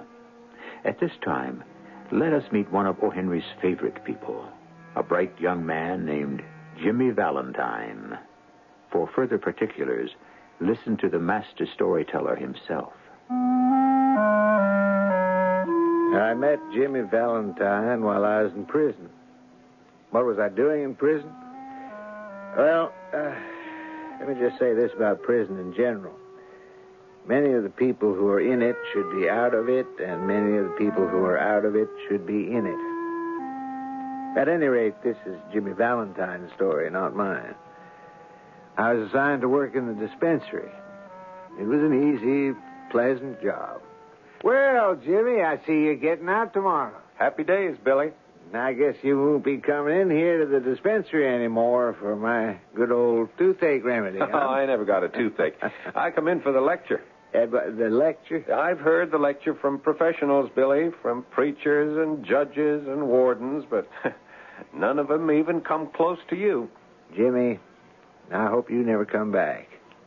You're really not a bad fellow at heart. Oh, I am. I am. Stop cracking safes and live straight. I'm the best there is. Look at these fingers. These are the fingers of a genius. Let my fingers touch the lock on a safe, and they just don't feel. Oh, no. They can see. They can hear. And the net result? Jail. If you were smart, you'd give it up. I can't. It's destiny. It's what I was born to do. Nobody's born to be a safe cracker. What were you born to be, Billy? A bank clerk? Look where it got you. No, I don't think I'll work in a bank anymore. A drugstore clerk? I hope not. You see, pal, that's your problem. You don't know your destiny. You call safe cracking a destiny? Well, maybe it ain't exactly. Isn't. Thank you, Billy. Maybe it isn't much of a destiny, but at least I got one. Let me know when you find yours. Well, I found my destiny after a while. It was to go to New York City and write stories for magazines and newspapers. And it was a happy destiny. I wished I could tell Jimmy Valentine about it, but I had no idea where to find him. And then one day, a letter arrived. It was from a Mr. Ralph D. Spencer. Who could it be?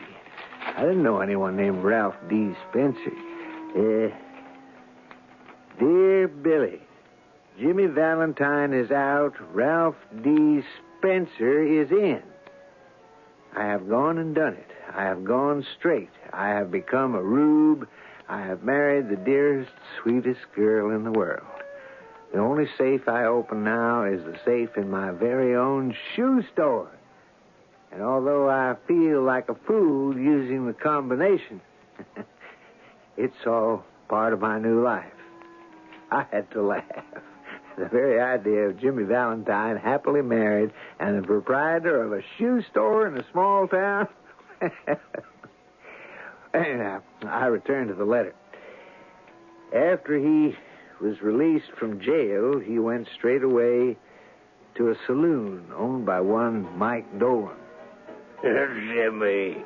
Oh, Jimmy, my boy, what a sight for sore eyes. Have a drink. I'll put away the bourbon, Mike. Oh, that's right, I forgot. You never touch the hard stuff. Can't afford it. Makes your fingers shake.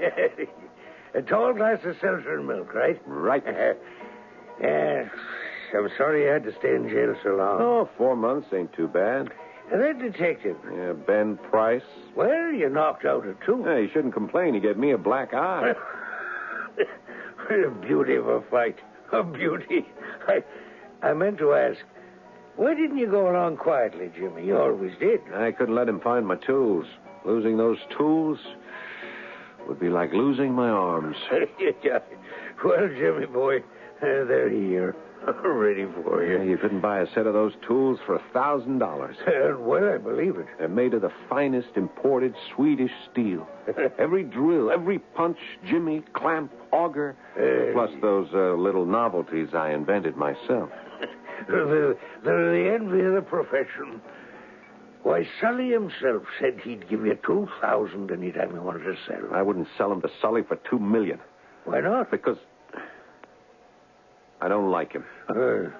What do you got in mind? Well, first I have to pick up the tools, then, well, The world's my oyster, as they say. Hey. And watch me crack it wide open.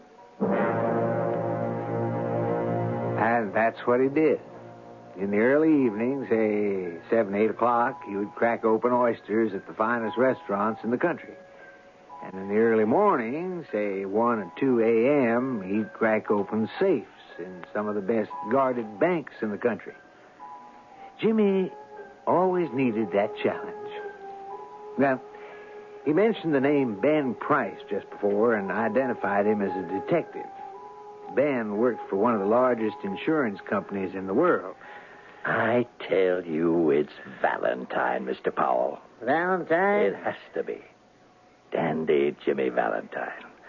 It's as if he left his signature. Yeah, he is just out of jail, Price. He may have learned his lesson. Yeah, I'll tell you the lesson he learned. Small jobs, never more than a couple of thousands.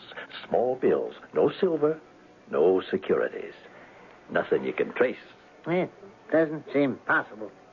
Jimmy Valentine cracking safes for chicken feed? It has to be Valentine. Look at this combination knob. Jerked out as easy as pulling up a radish in wet weather. He's got the only clamps that can do it. And how clean those tumblers were punched out. He never has to drill more than one hole.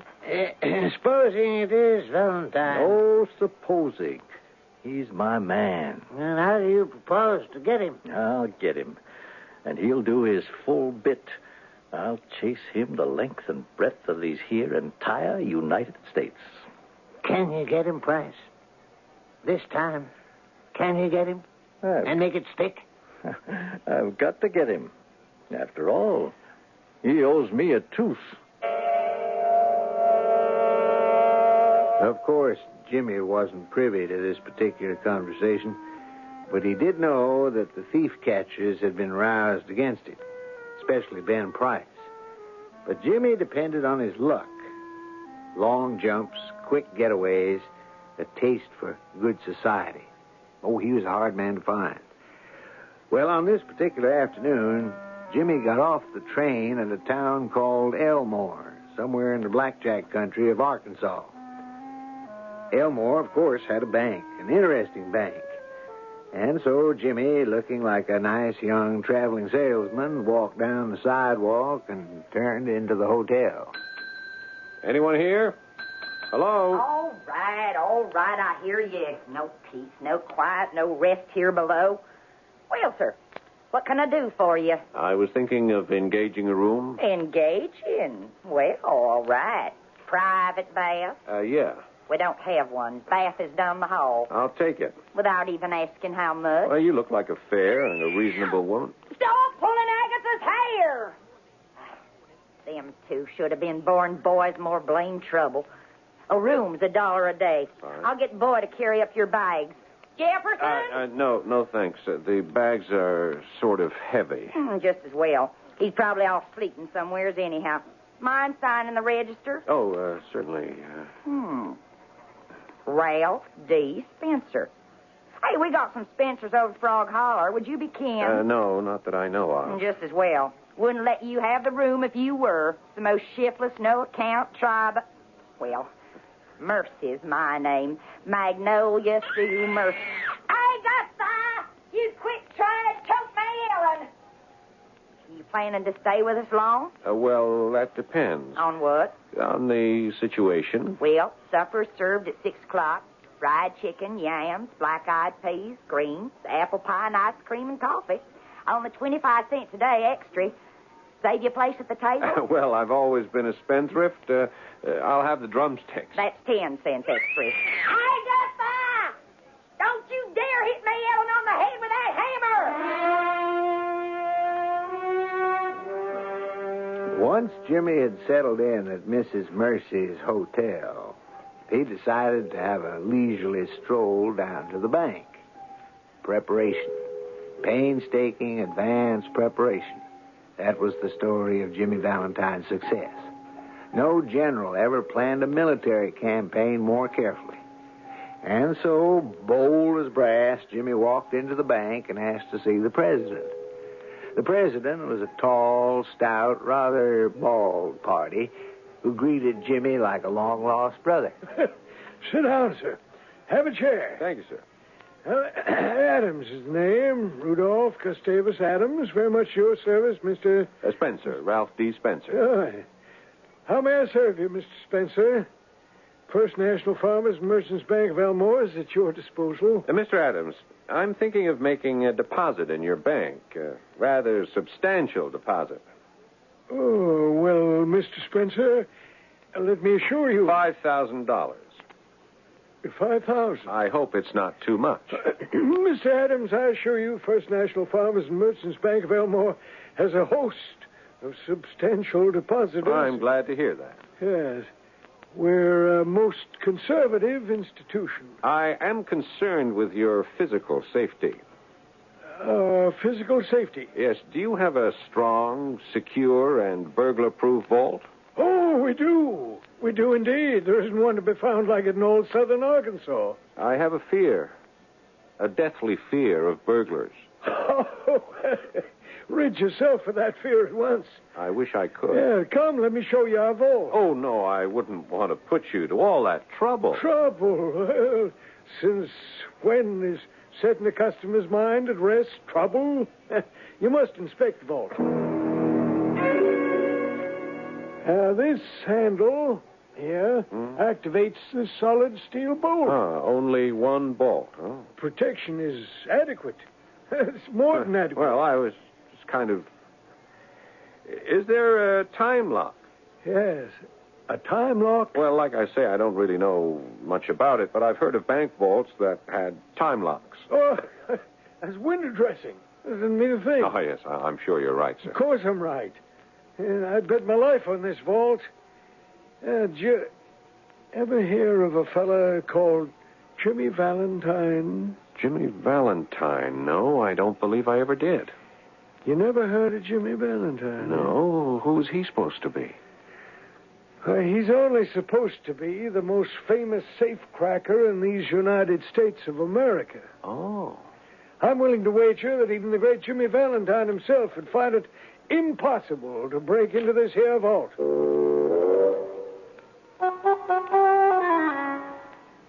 Well, now, what a thing to say in front of our Jimmy. It only goes to prove the old adage, pride goeth before a fall. This little backcountry tin can, this could stop the likes of that peerless Jimmy Valentine? Well, it is possible Mr. Adams knows something we don't. Everybody will know everything as soon as Act 2 arrives.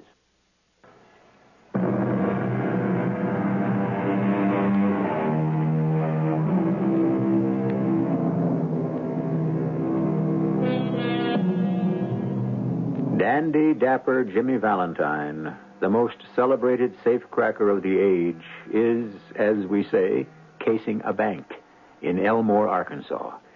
What Jimmy has no way of knowing at this point is that this will be his last job. He's telling the story in a letter to an old friend, a man he met while both were in prison, a fellow he knew as Billy Porter, and who the rest of the world came to know as O. Henry. Well, Jimmy's letter went on, the rube couldn't show me enough. Cracking this vault would be like taking candy from a very small baby. Billy, I was almost ashamed to do it, but it'd be painless and fast. Anyhow, we go back to his office, and he's got a look on his face like the cat that just ate the canary. Poor sucker. Doesn't he know he's the canary? Mr. Adams, I am impressed. I knew you would be. I have such a feeling of safety. Yes. Well, then, you will open an account with us? I won't rest easy till my money's deposited inside your vault. No, sir, it's the only place for me. You won't regret it. I'll telegraph my bank in Little Rock to transfer my money here first thing in the morning. Oh, Papa, I didn't know you were busy. Oh, come in, my dear. Mr. Spencer, I'd like to present my daughter, Annabelle. Annabelle, this gentleman's about to become one of our major depositors, Mr. Ralph D. Spencer. How do you do, Mr. Spencer? How do you... How do you do? And here's how he describes her in the letter. She was about 5'2", with wavy black hair, and sparkling black eyes, and the cutest, trimmest figure you'd ever want to see. But that's only what she looked like. You know what she was, Billy? She was destiny. You remember how we used to talk about destiny back there in Columbus? Well, one look was enough, and I knew she was my destiny. Nothing else mattered. Nothing else existed. She was my destiny. How long you planning to stay in town, Mr. Spencer? How long? Oh, indefinitely. Eternally. Why, Mr. Spencer, you didn't say you'd plan to settle down here. Well, I don't see why not. It's a fine little place. Don't you think so, Miss Adams? Oh, I love it. Yes, as a matter of fact, I've come down here to look for a location to go into business. Really? Yes, this looks like a progressive community, wouldn't you say, Miss Adams? Oh, yes. I just decided to scout some sort of business opportunity. Well, business does well here, Mr. Spencer. Do you know what we don't have and could use? Oh, now, my dear, this is a business discussion. What sort of business do you suggest, Miss Adams? Well, do you know what we need in this town? No. A shoe store. A shoe store? Yes, a shoe store. There's not a single exclusive shoe store for miles around. I simply cannot believe my ears. You did say a shoe store? How did you know? How did I know what? How did you know I was in the shoe business? You're in the shoe business, Mr. Spencer? Born and raised in it. My dad owned and operated Spencer's Peerless Shoes in Chicago for 40 years. Well, if that only... Miss Adams, I wonder if I might impose... Impose? Yes, I wonder if you, that is... You see, I will require some guidance. Oh. I know enough to realize I don't know enough about my prospective customers. I'm a stranger. Now, I'm sure you know many of the ladies here. Well, Annabelle knows everybody worth knowing within 30 miles or so. Do you suppose you could tell me something about what they like? You know the styles and so forth? Well, Mr. Spencer, I'd be delighted.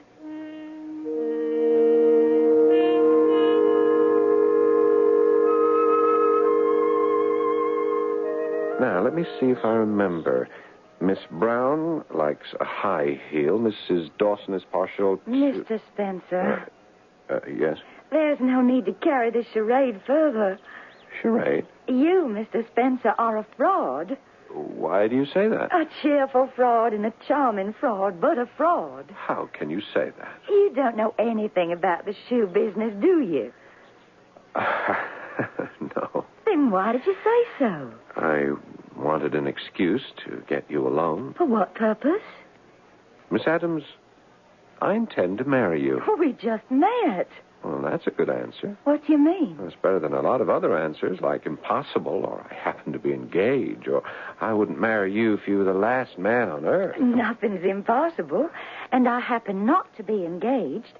And if you were the last man on earth, I'd be a fool to turn you down. Then there's hope. You are what is known, I believe, as a fast worker. And that's because life is so short. No. Life is long enough to do things properly, orderly. Oh, I'm all for that. What are you going to do about the shoe business? Go into it. Even though you know nothing about it? Oh, I don't know anything about any legitimate business at all, but I can learn. Do you know something? I believe you can. I have a little capital left to me by my grandfather. What business was he in? He sold Bibles. A most commendable calling. Yes. Now, about the other thing. What other thing? Our getting married. Oh, well, time will tell. What will time tell? How you really feel about that. I already know. Do you? I'm not sure. Why? You're something new in Elmore, Mr. Spencer. Ralph. That's new for Elmore, too. A lady does not call a gentleman by his first name the first day she's met him. Why did you come here? Well, I'm tired of the big cities. I'm tired of the pace, the pressure, the competition. The real things of life I'm missing there. The real things of life? And what are they, Mr. Spencer? Oh, friendships. There are no friendships in the city? Well, maybe there are. You can find friendship and love and everything else in the city, but there's no time to enjoy them. Your life just seems to run away from you. You have nothing to show for it. And that's why you came to Elmore? Well, I didn't know about Elmore, but I was looking for a place like it. And when the train stopped here, I said to myself, why travel further? You found it. Oh, are you sure? Positive. Why don't you try it for a while? I'm going to try it for the rest of my life. You enjoy an apple more when you take small bites. Just try it for a while.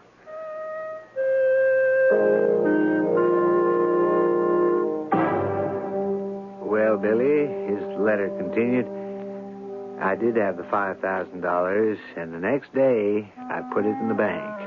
Her father's bank. It was a new experience, putting in instead of taking out. But all of a sudden, my life was full of new experiences. I'd opened a shoe store, and I'd become not just a shoe clerk, but a merchant. Can you tie that? After 3 months, I was even invited to join the Elmore Big Boosters Club. Gentlemen, I am honored to become a member of this civic-minded, progressive organization.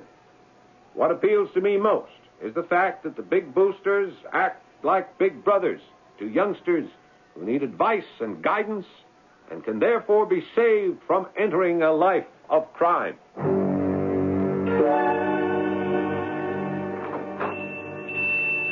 Yes, ma'am. What may I sell you today? Oh, Jimmy, I heard your speech was wonderful. Well... Papa told me. And when you spoke about saving youngsters from a life of crime, well, everyone was in tears. Well, I may have laid it on a little thick. Oh, no, Jimmy. Everyone could tell you spoke from the heart. I'd like to remind you of something. Yes? It's been 6 months. The day we met, I asked you to marry me, remember? I remember. And you said, Mr. City Slicker. Oh, I said no such thing. Well, you meant it. You said, Mr. City Slicker, try our ways here for a while and then ask me again. Well, I've tried it. And? Well, I've built a business. I've become part of the town. Part of this very small town. Yes, and I love it. Jimmy. I want to stay here for the rest of my life. With you. Jimmy, I love you. Well, Billy, that's destiny. And you should take my advice and try it for yourself. We decided to get married right away. But first, I had something to do.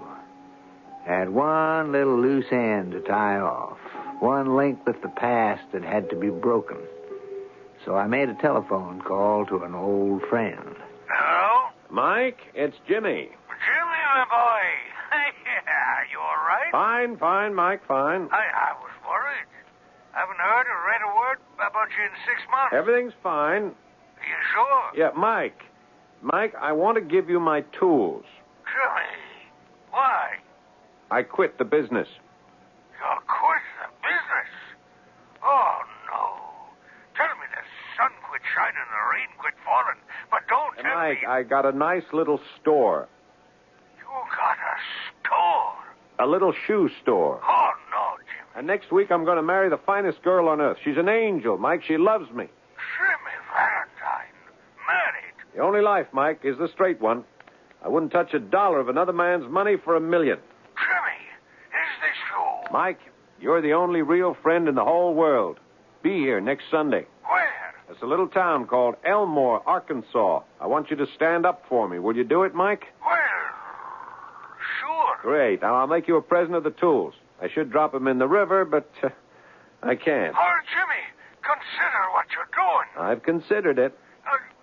Can you be sure it ain't just a passing fancy? No, Mike, it's the real thing. Will you stand up for me next Sunday? Yes, but promise me you'll think it over, really think it over. After all, the good book says, can a leopard change his spots? That's a question that's puzzled the pundits since time began. Isn't it true that a man must cling to his essential nature? Yes. But what is a man's essential nature? All his life, Jimmy Valentine has been a thief. For the past 6 months, He's been honest and reputable. Which is the real Jimmy Valentine? You know you have to wait for the third act to get the answer. But you won't have to wait long.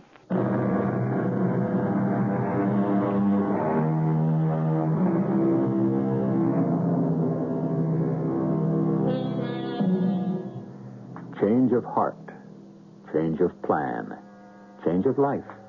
In midstream, in mid-career, a man suddenly reverses course. He sees a light. Once there was a man named Saul who lived in Tarsus who saw a light. A staid Parisian businessman named Gauguin saw another light. Now a young man named Jimmy Valentine has also seen a light. We know what that light is. It shines from the eyes of Miss Annabelle Adams. He's telling it all in a letter to an old friend, Bill Porter. Billy, could any man be happier?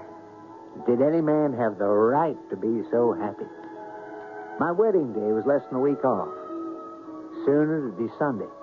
I'd marry the finest girl in the world. And my best friend would be there to stand up for me. A man who'd been almost like a father to me. I was walking on air.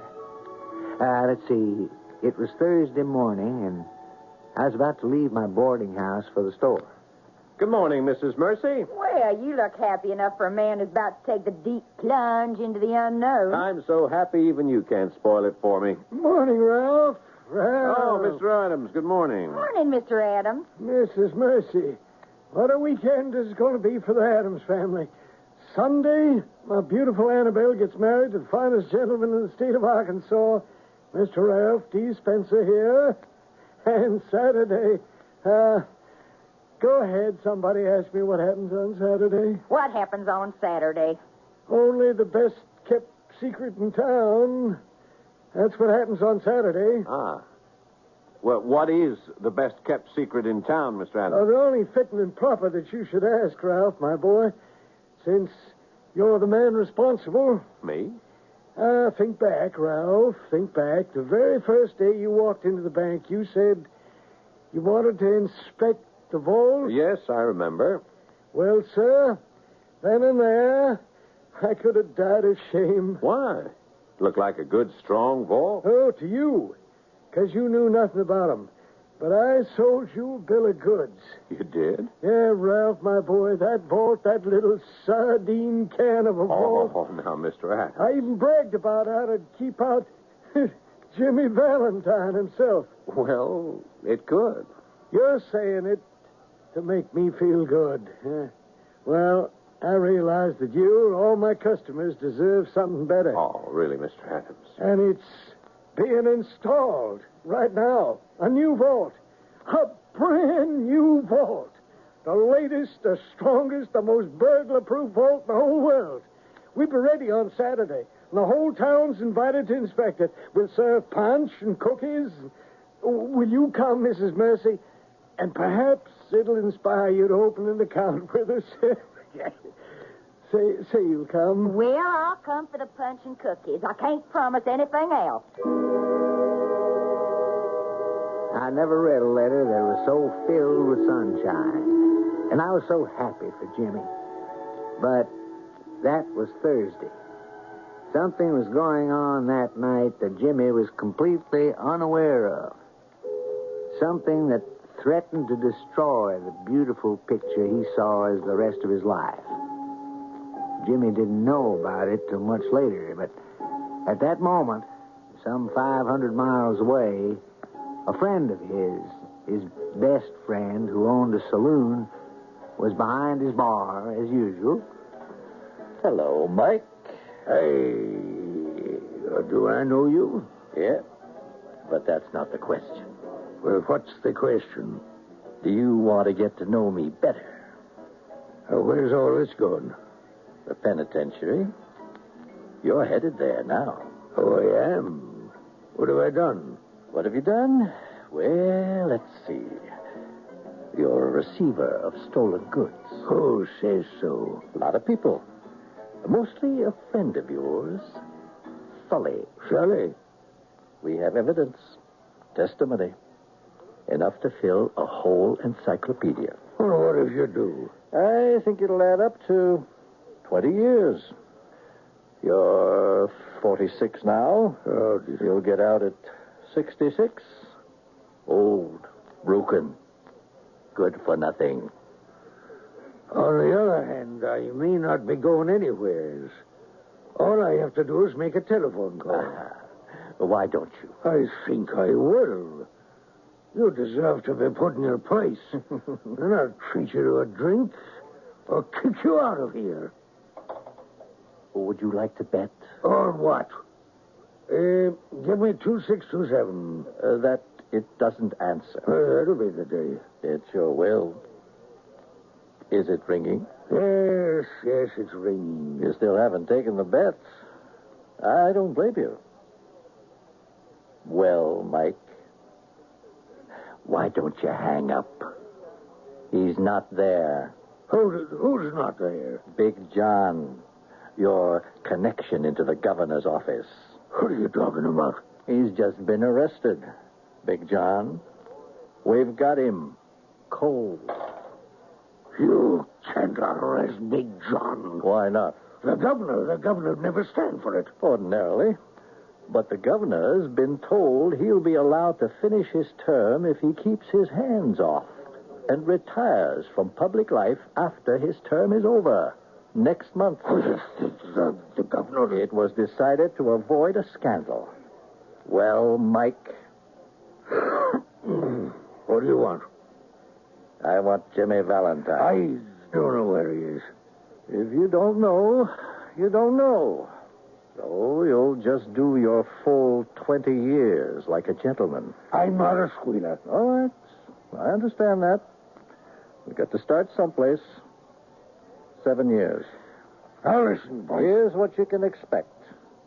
And it's the best deal you can get. And only because everybody wants Jimmy so bad.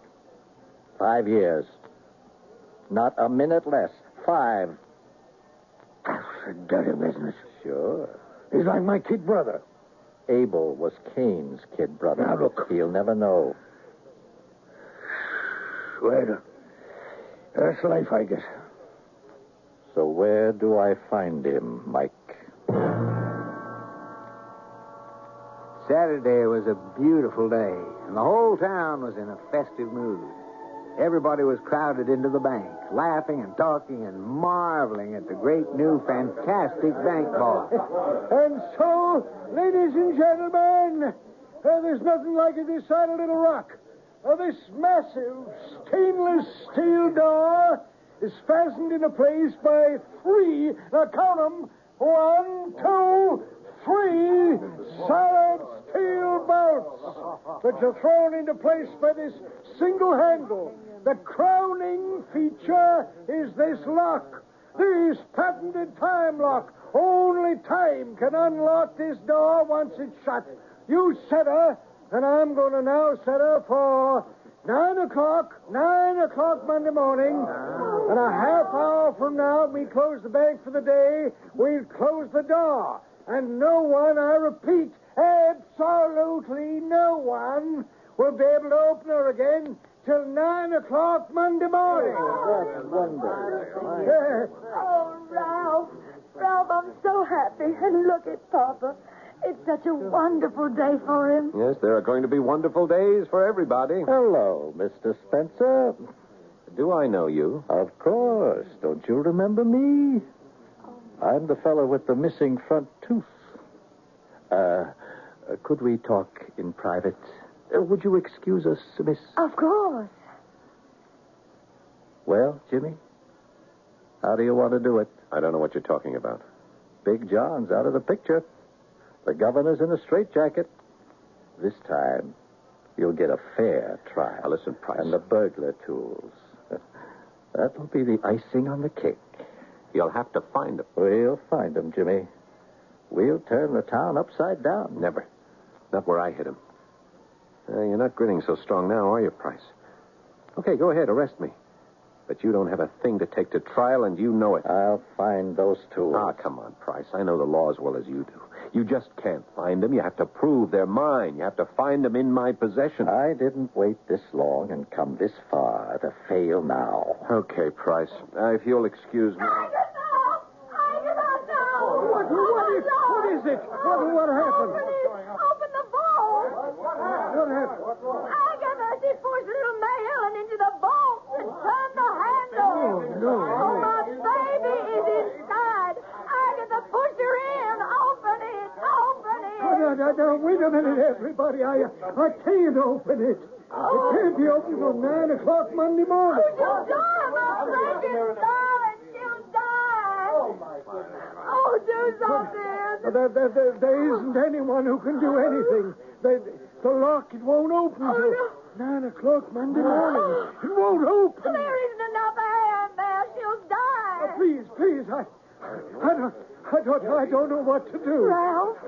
Oh, Ralph, is there anything that can be done? If anyone can think of something, you can. I don't know. Oh, Ralph, think of something. You're not like anyone else. You're smarter. But how can Oh, darling, if someone doesn't think of something, that little girl will die. She will, won't she? Yes, she will. And no one can save her. I see that now. No one. Mr. Adams, ask everyone to leave the bank. We're having a celebration. Oh, Papa. Ralph, it's affected his mind. It'll be all right. The little girl will be all right. Now, I want to borrow your buckboard, and I shall be right back.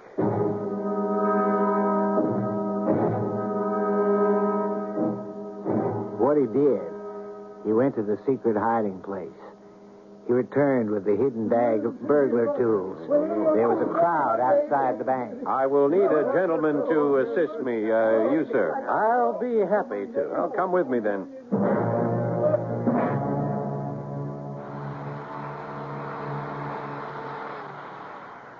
So, that's how it's done. On a slight angle, which is why it needs only the one hole. And now? Now, we turn the knob and feel for the clicking. See? And now, we just swing the door open. I wouldn't have believed it possible. The little girl. She's all right. She just fainted. I'll carry her out to her mother. Do me a favor. Take the tools and wait for me in the buckboard outside. I want to say goodbye to someone. Of course. He's got my little girl. Here you are, Mrs. Mercy. I just love my precious little Agatha. Ralph, you went and done it. Ralph, you're a great man. Oh, Ralph, darling, you're wonderful. And I have to go away for just a little while. What are you saying? I have to go with that gentleman. Go? Where? For how long? Tomorrow's Sunday. Please, darling, you'll understand after a while. Understand? What will I understand? Sir? Sir, would you come over here, please? I'll get to the bottom of this. Where are you taking my fiancé? All right, Price, let's just get this over with. I'm sorry. Sorry? About what? Well, I carry a pretty good line of shoes, but old Ralph Spencer here, he's tough to sell. And I had my trip for nothing, looks like. Price, what are you talking about? Looks like I was mistaken all along. Yeah. Darling, who's that man? I never saw him before in my life. And I don't think I ever will again.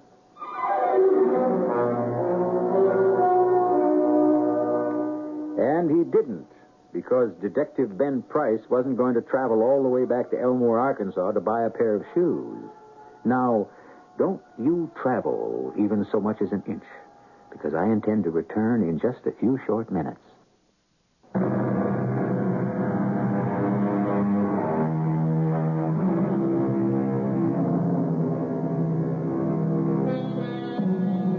To some people, it comes as a surprise that William S. Porter, or O. Henry, served a term in prison.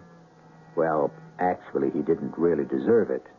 He was working in a bank that was run in a very relaxed manner, and the missing sum was under $1,000. It was never definitely established that he was the one responsible. But, nevertheless, he went to prison. Our cast included Robert Dryden, Paul Hecht, Catherine Byers, Court Benson, and Ken Harvey. The entire production was under the direction of Hyman Brown. And now, a preview of our next tale. It's a homunculus. A what? A homunculus? Don't you know what a homunculus is? No, should I? A homunculus, my dear old friend, is a small artificial man. Like a dwarf. A mannequin.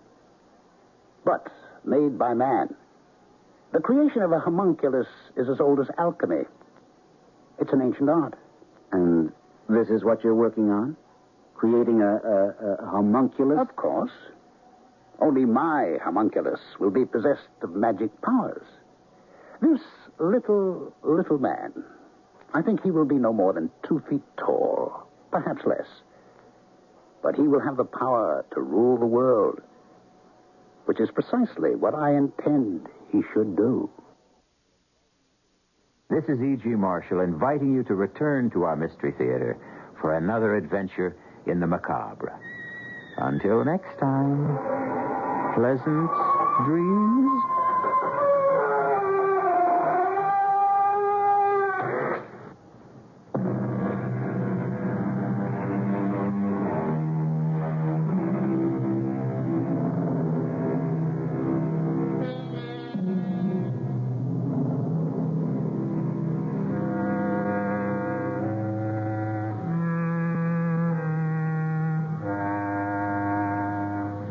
Radio Mystery Theater presents...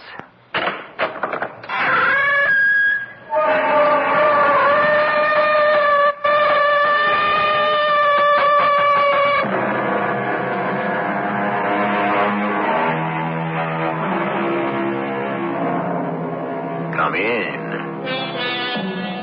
Welcome. I'm E.G. Marshall. I think we've all heard that history repeats itself. But I know that I, for one, never had it happen to me until recently. A tragedy replayed that still has me stunned. If you remember the 1940s, war raging throughout Europe, Germany the invader, and among many cities and towns invaded was Do-Re-Mi. Does that name ring a bell?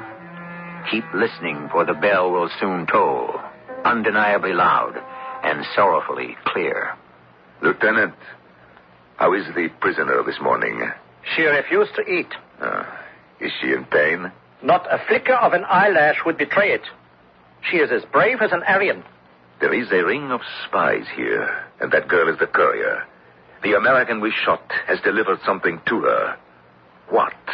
I have every intention of finding out.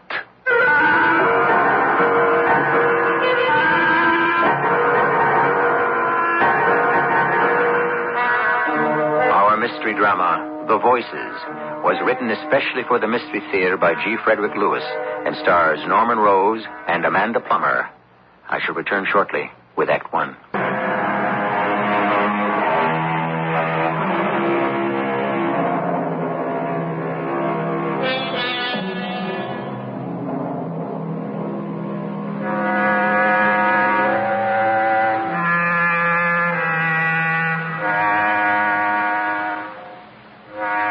About this extraordinary event that happened to me, and which bears retelling. Last summer, I was driving along the River Meuse in what the French call the Département of Vosges, and suddenly I was in Do-Re-Mi, the town where Joan of Arc was born and baptized. I stopped and spoke with an old curé, or parish priest, who related this story. Of course, monsieur, you remember the Great War, the last Great War. The Germans invaded France, and in June of 1940, they were in Do-Re-Mi. I was curé of our village at the time. A Frenchman by the name of Cochon had taken command in the name of the German military government. Herman? Yeah? Send the next prisoner in. Jawohl, Herr Cochon. Hans, who is this next prisoner? What are the charges? It's a girl, Jeanne. Jeanne? That is all? No surname? Well, she gave no last name. We found her in a farmhouse. She wears trousers and a shirt, the clothing of a man. We searched the house and the barn. We found an American parachutist hiding in a haystack, whom we have shot. Jean. You are Jean? Yes, I am. Sit there. What is your surname? I know of none. What? Everyone has a surname.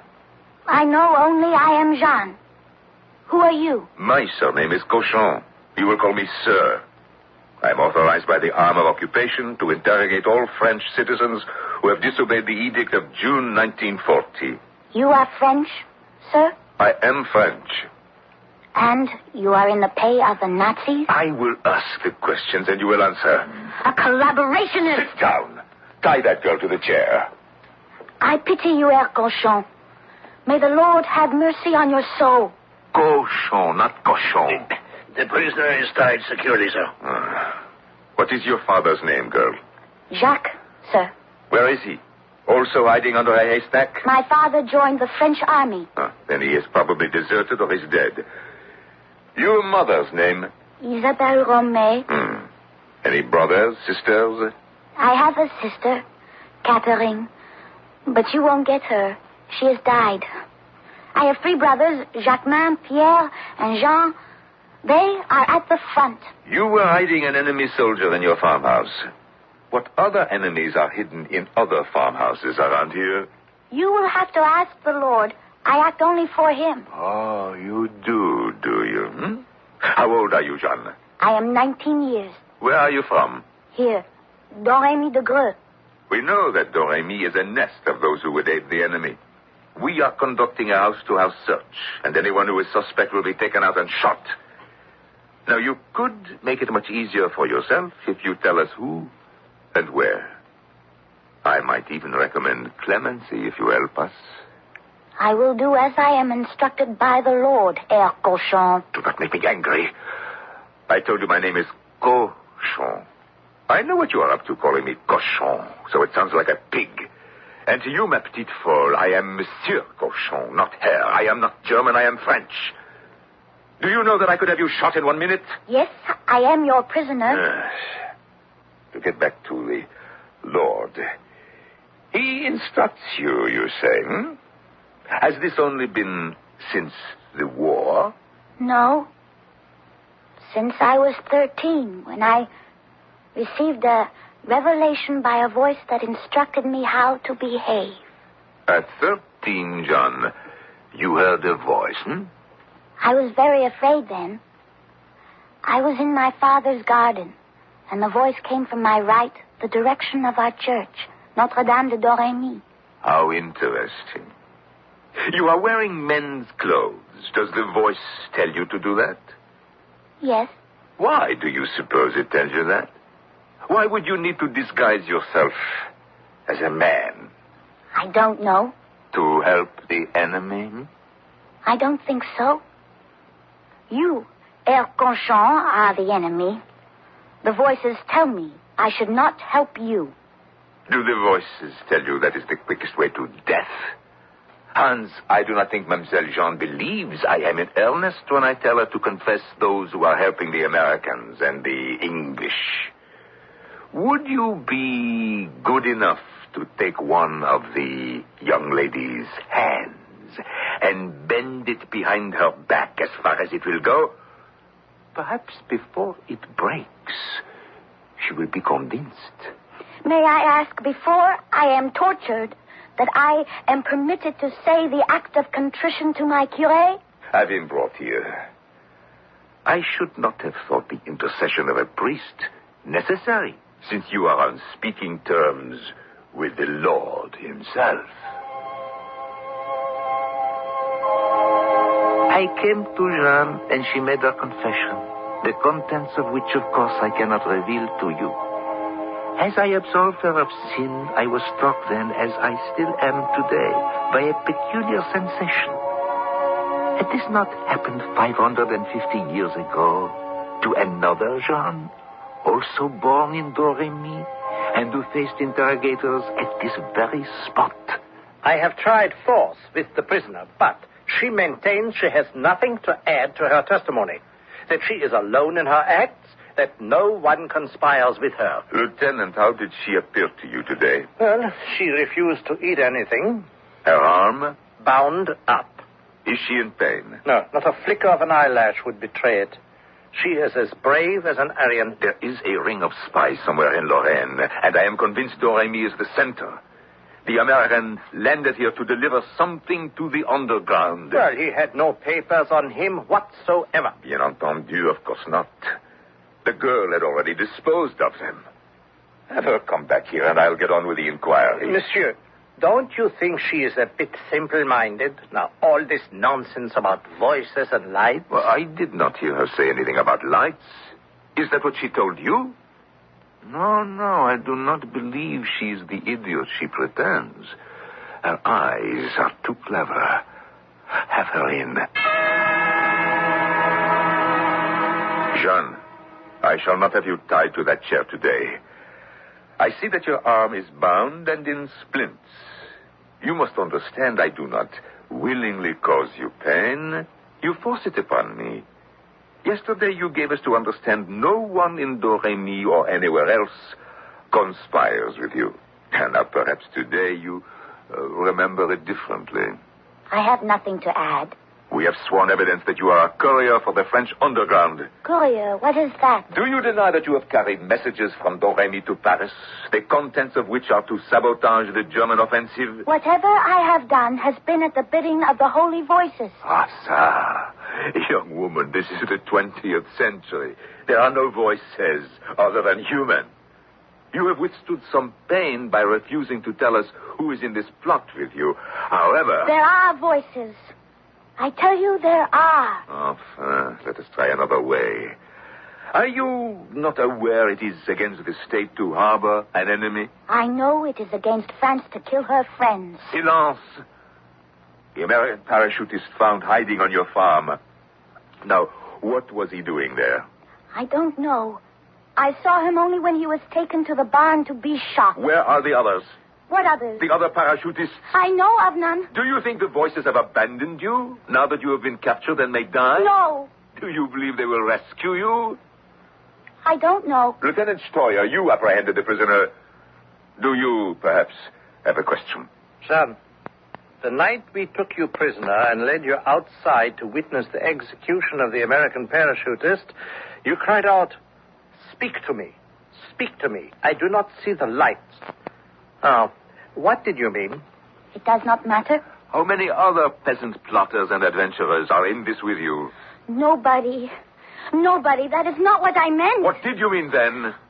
On the 2 days before the lieutenant came to my father's farm, I saw a light. And then the voices spoke. This light, you see it only when it is dark? Yes. Then the voices? Yes. And these voices would instruct you what to do, where to go, what route to take, whom to see, what to deliver. Isn't that so? Now, do you see, Cochon, why one must keep on questioning, perseverance and calm? And my conclusion, Cochon, is that these lights do exist. They are signals which are then followed by some form of radio transmissions which the girl hears and obeys.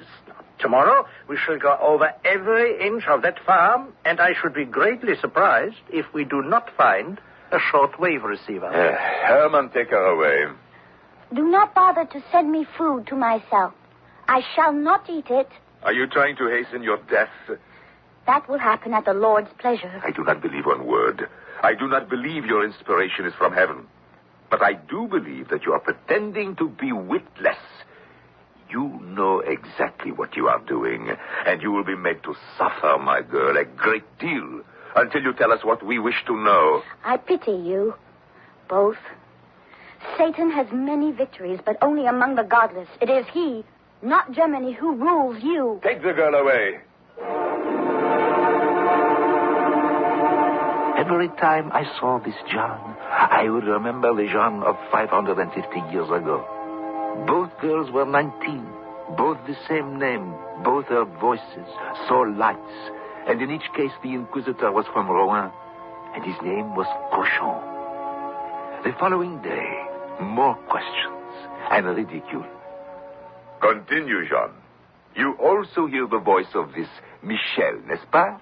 Saint Michel. You may canonize him if you wish. Saint Michel. And 2 females, you said, hmm? Yes. Saint Catherine and Saint Margaret. Oh, Catherine and Margaret. Good. We are making progress. These women are your accomplices.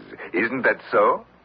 Only in the sense that they pass along the words of the Lord. This Lord may be the code name for the head of the operation. Are these words instructions? Sometimes. Will you tell us what are these instructions? I have already. You told us they were merely a caution for you to attend church more frequently. What other instructions, more recent ones? I cannot answer that. You will answer that. You and Monsieur Michel and Mesdemoiselles Catherine and Margaret, you will all answer. Lieutenant Steuer. Yeah? Take the prisoner away, and if she continues to refuse information, would you be so good as to attend to her other arm? And if that does not persuade Mademoiselle, one might begin to break her legs.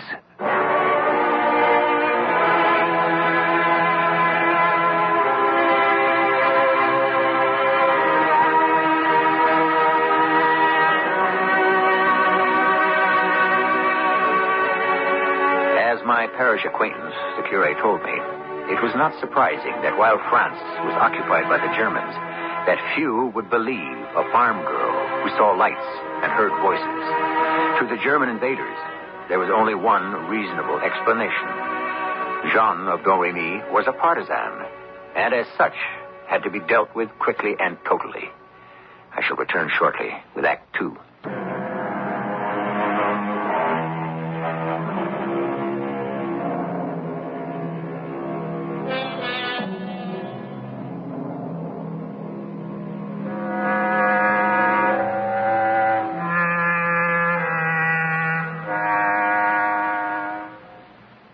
Wherever truer words spoken, one man's meat is another man's poison.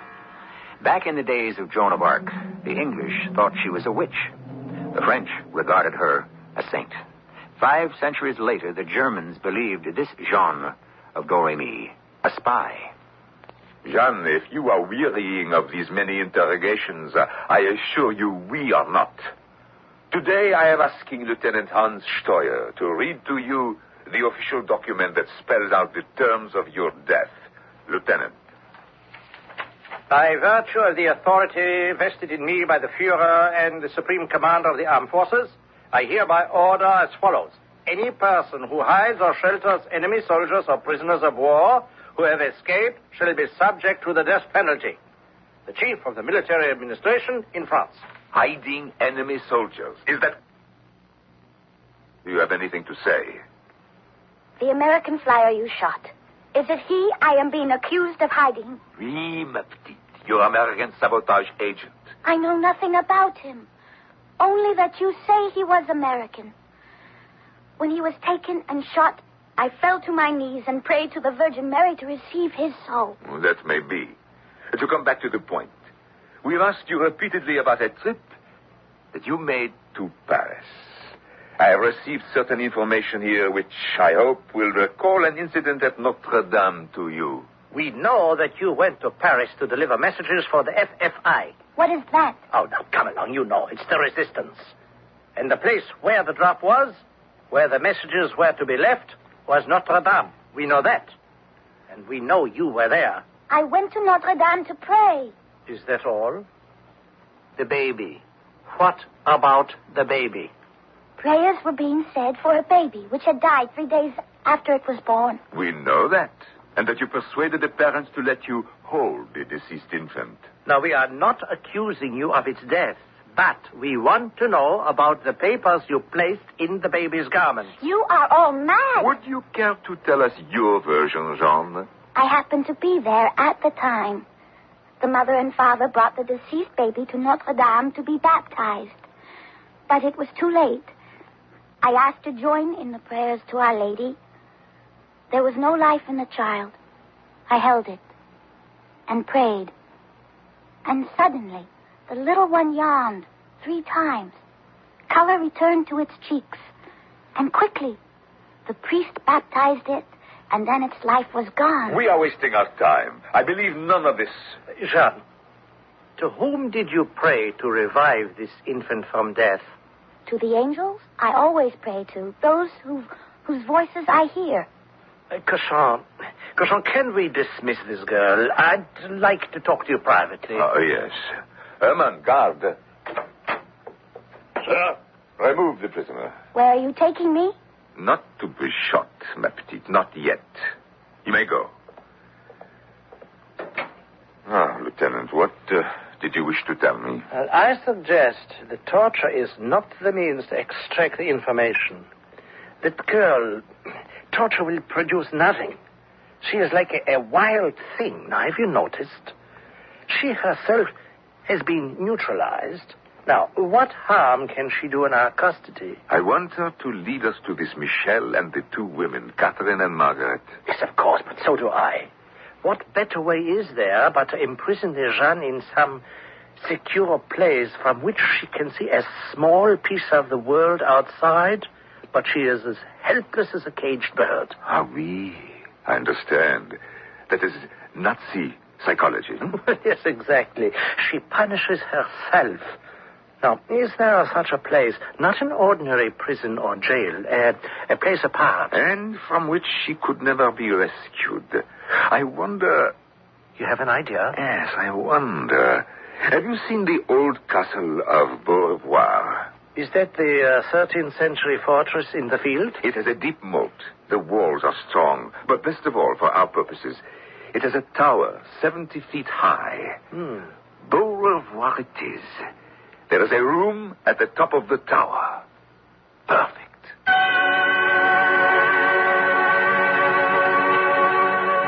Fräulein Jeanne, it is I, Herman. I have brought you your supper. Now, if the soup is not as hot as it should be, it takes a little time to climb 140 steps of the tower. Good evening, soldier. What is the time? It's 7 o'clock, Fräulein. No, I'm sorry you have to eat in the dark, but my orders are no light, no lamps, and no candle. Will you take the food away? No, please, Fräulein. It has been days and you don't eat anything. They are trying me, and they have found a way. Here in this stone box, with the tiniest opening to the sky and the ground, I can put only one eye to that slit in the wall. Only one at a time. You'll feel better if you eat. It's good bread here, and the milk and the meat. Something has happened to me. The Germans have won over me. All is lost. All is lost. Lost. I speak to them. On my knees I speak. I call out, saints, angels, friends, but there's no answer. My voices, I don't hear them. For 3 days I have been praying to Saint Michel, Saint Catherine, Saint Margaret, and our Blessed Virgin to answer me. Give me strength just with your voices. Guide me. One whisper, say only one word, that you are here. But there is nothing. Only silence. Fräulein, don't give up. Don't despair. Here, eat something. 1 spoonful of soup and a little. I can't swallow anything. Please, I talk to you as to my own daughter. Why have they put a good man like you here?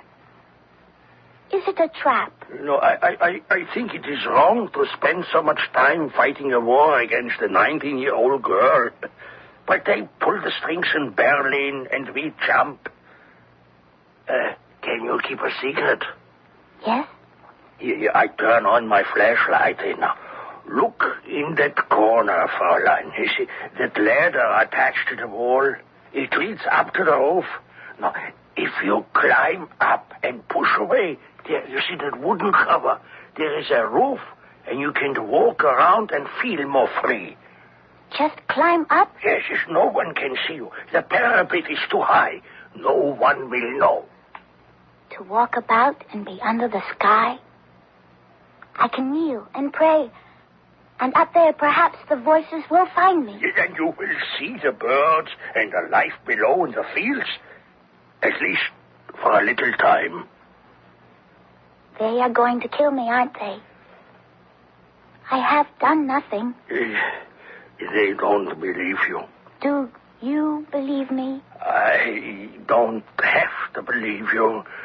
I have to guard, make sure you don't escape from the tower, but some things I don't see. I don't see you go up that ladder and enjoy a little freedom. Thank you, soldier. My name is Herman. Thank you, Herman. You trust me. How strange.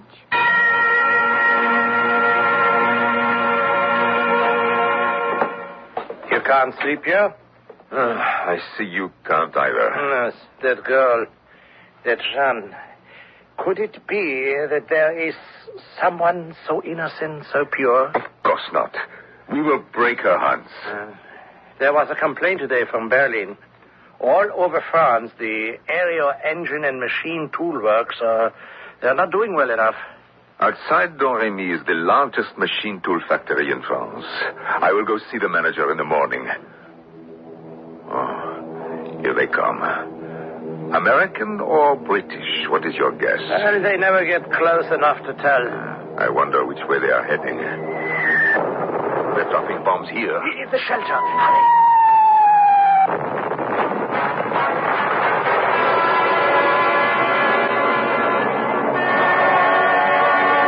I want it explained to me, Herman, clearly without emotion, superstition, or guesswork. How did it happen? It was a coincidence. How else could it be? That is not a good enough explanation. What happened from the time you took the prisoner her tray of food until the air attack was over? Am I asking too much? No, I made a mistake. No conclusions, facts. Well, I made a mistake in judgment. I told the prisoner she could go to the top of the turret tonight to walk about, stretch her legs. Was there a reason for this? She was becoming hysterical, crying.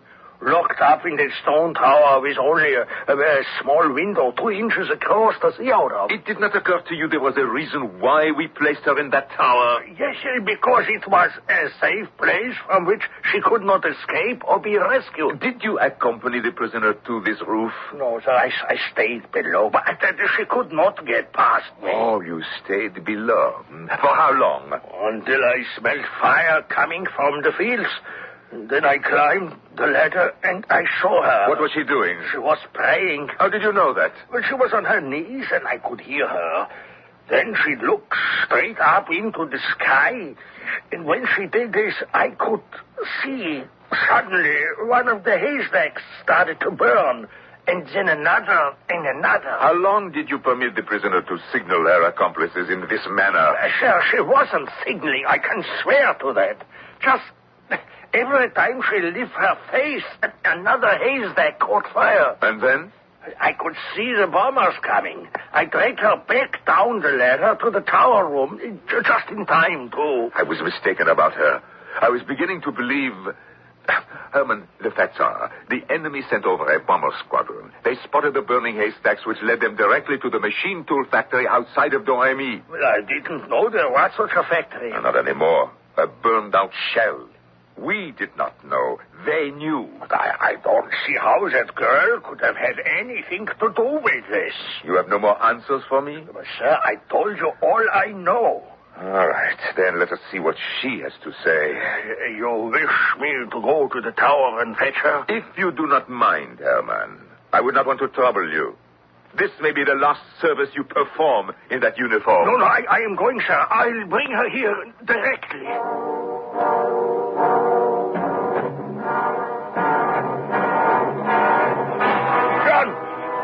John, where are you? Now I'll catch it. The girl has disappeared from her room. The trap door to the roof open. Oh, stupid of me not to have nailed it shut. She must be out here somewhere. Oh, this is the end of my army career. It's prison for me.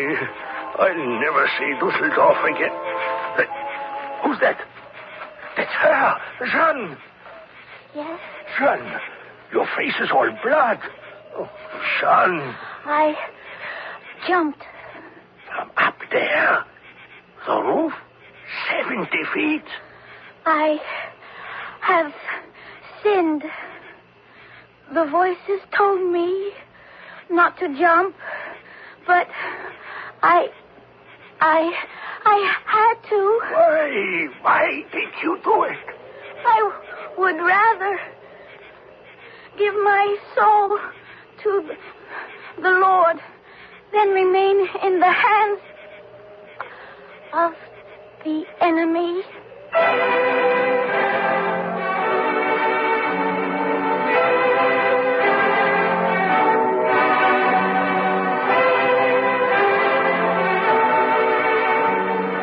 I'm telling you exactly what the Domremy parish priest told me. Those of you familiar with events in the life of Joan of Arc will remember. She too jumped from the Tower of Beaurevoir. She too prayed over a dead infant who came to life and was baptized. But how could such things be? Two such Joans, 5 centuries apart.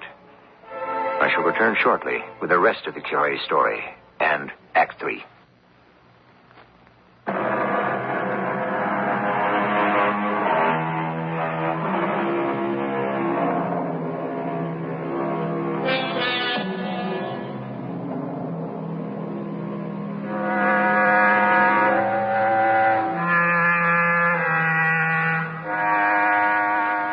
The question I put to the old curé of Domremy, and I put it to you also, is, could such a guardian angel return to France after 500 years?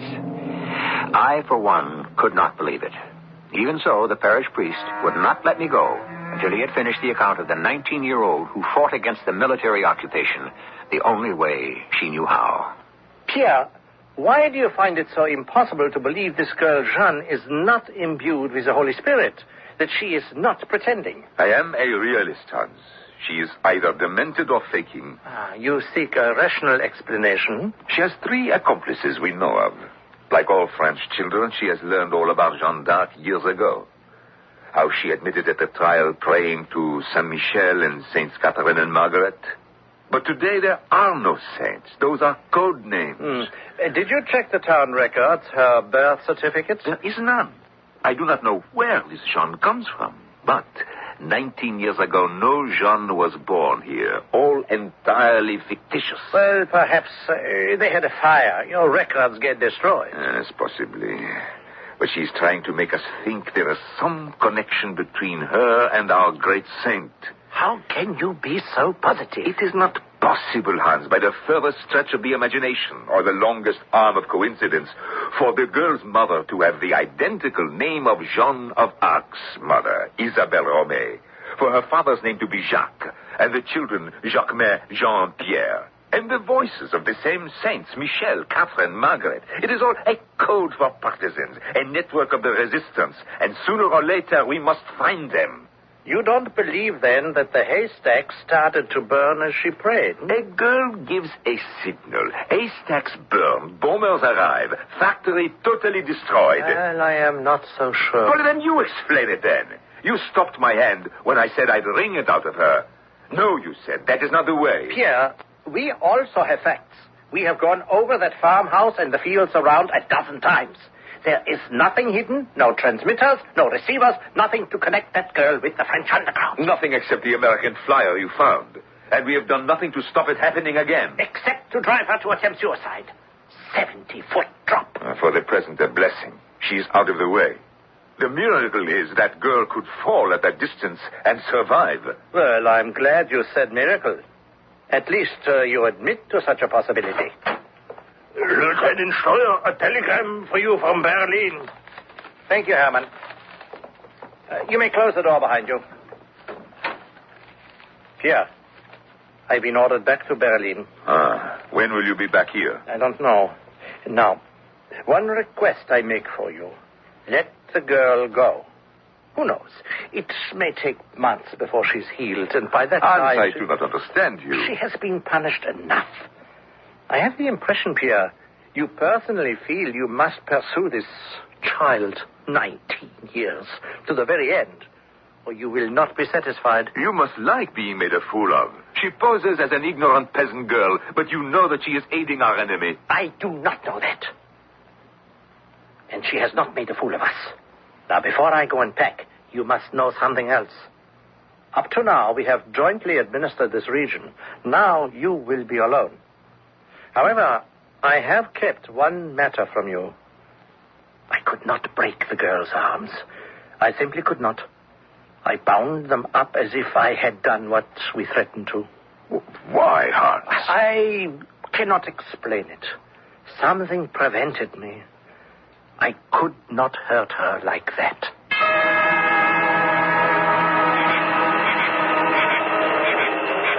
Herman, guard. Yes, who's there? It is I, Cochon.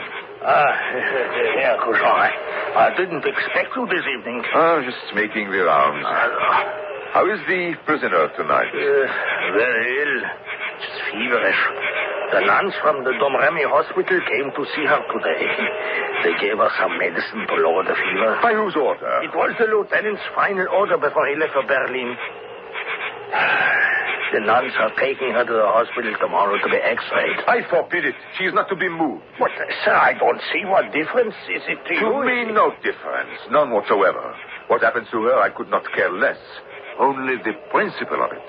An enemy of France is not cared for like a friend. But she is so young. A simple charity. I do not understand you. Are you a German? What are you? This Jean with no last name, who harbors soldiers who would kill you on sight. You like the idea she is placed in our hospital in the same room with heroes? You must be misinformed, Monsieur Cachon. There are no soldiers in the Domremy hospital. You dropped something? Well, shine your flashlight over here so I can see what it is. Yes, sir. Oh, yes, some shears I had in my pocket. Oh, I'll get them, sir. Here you are, sir. Believe me, the hospital is not used for soldiers. I am not here to explain the conduct of the war to you. Take me across this moat and up to the top where the girl is quartered. My flashlight's gone dead. I'll have to go find a lantern. Well, then go and find it and hurry up. I do not intend to talk to a prisoner I cannot see.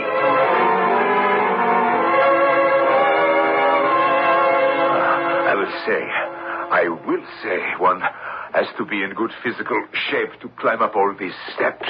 This is the door, Monsieur Cachon. Well, open it. Yes, but would you hold the lantern for me, please? The key doesn't always fit the lock. You may open the door. Yes, sir. Now, go and wake her. Jean, wake up. Someone to see you. Who is it? It is I, Cochon. I shall keep the lantern, Herman. You may wait outside. Do not close the door. I don't fancy myself locked in. Now, Mademoiselle Jeanne, have you had time to think over your sins? Are you ready to confess? I have spoken the truth about everything I know. Oh, have you? Those voices, Jeanne of no name, shall I tell you what I think? I think you lie. I think there are no voices. And as I look about me in this filthy room, I am very concerned with your health. There must be lice here. And they must be on you and in your hair. So, to protect you from disease, I have brought some shears to trim your locks so that your head will be clean. Hold still now. Excuse me, sir, but may I ask, sir, what you're doing? You may ask, Herman, but if you have eyes, you can see. I am about to cut off the prisoner's dirty, lice-infected hair. I'm sure that isn't necessary. As a favor. This person is most concerned with godliness. I, on the other hand, begin with cleanliness. Now, don't move, Jean. I would not care to miss. You see, these shears are quite sharp. Permit me, the curé, who knows this story personally, to interject a comment.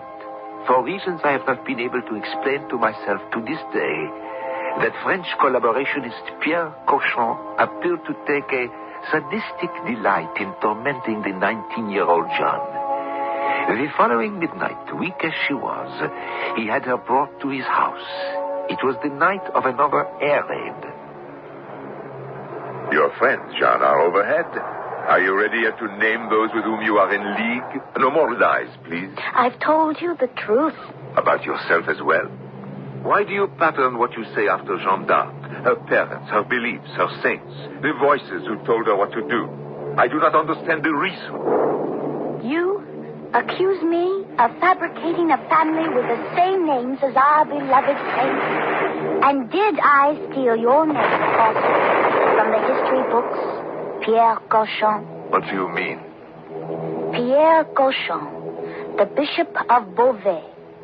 Everybody knows it was in his diocese that Jeanne d'Arc was captured. Everybody knows he was the chief inquisitor who tortured Jeanne month after month for 8 long months. Pierre Cochon plagued and bullied and reviled. Tell me, Monsieur Pierre Cochon, are you an invention of mine also? I will grant you that one coincidence. It is not an uncommon name. Oh, but I think it is. Most uncommon. Cochon, repent. Declare yourself a sinner and throw yourself upon the mercy of the Lord. What are you talking about? Now you are afraid of me. I see fear in your eyes. Even by this slowly burning lamp, I see fear. Be quiet. What does it feel like not to be true to yourself? Is that why you are false to everyone? You were a Frenchman once, but now you are a man with no country and no soul. The voice of Saint Michel has made me know why you made an enemy of me. You and I know what a traitor you are. A Judas. Turn your life around before it is too late. On your knees. Beg for forgiveness. Let me out. The door. Jean, there are flames everywhere. Save me!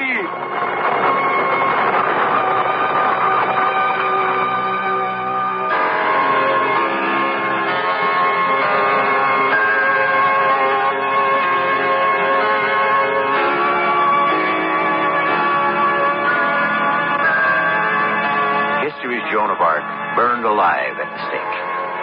Jean of Domremy was also consumed by fire. History's bishop, Pierre Cochon, lived on for many years, as did this Pierre Cochon, the collaborator. I happen to know that for certain, since I met him. For he was the old curé who told me the story I've just repeated. I shall return shortly.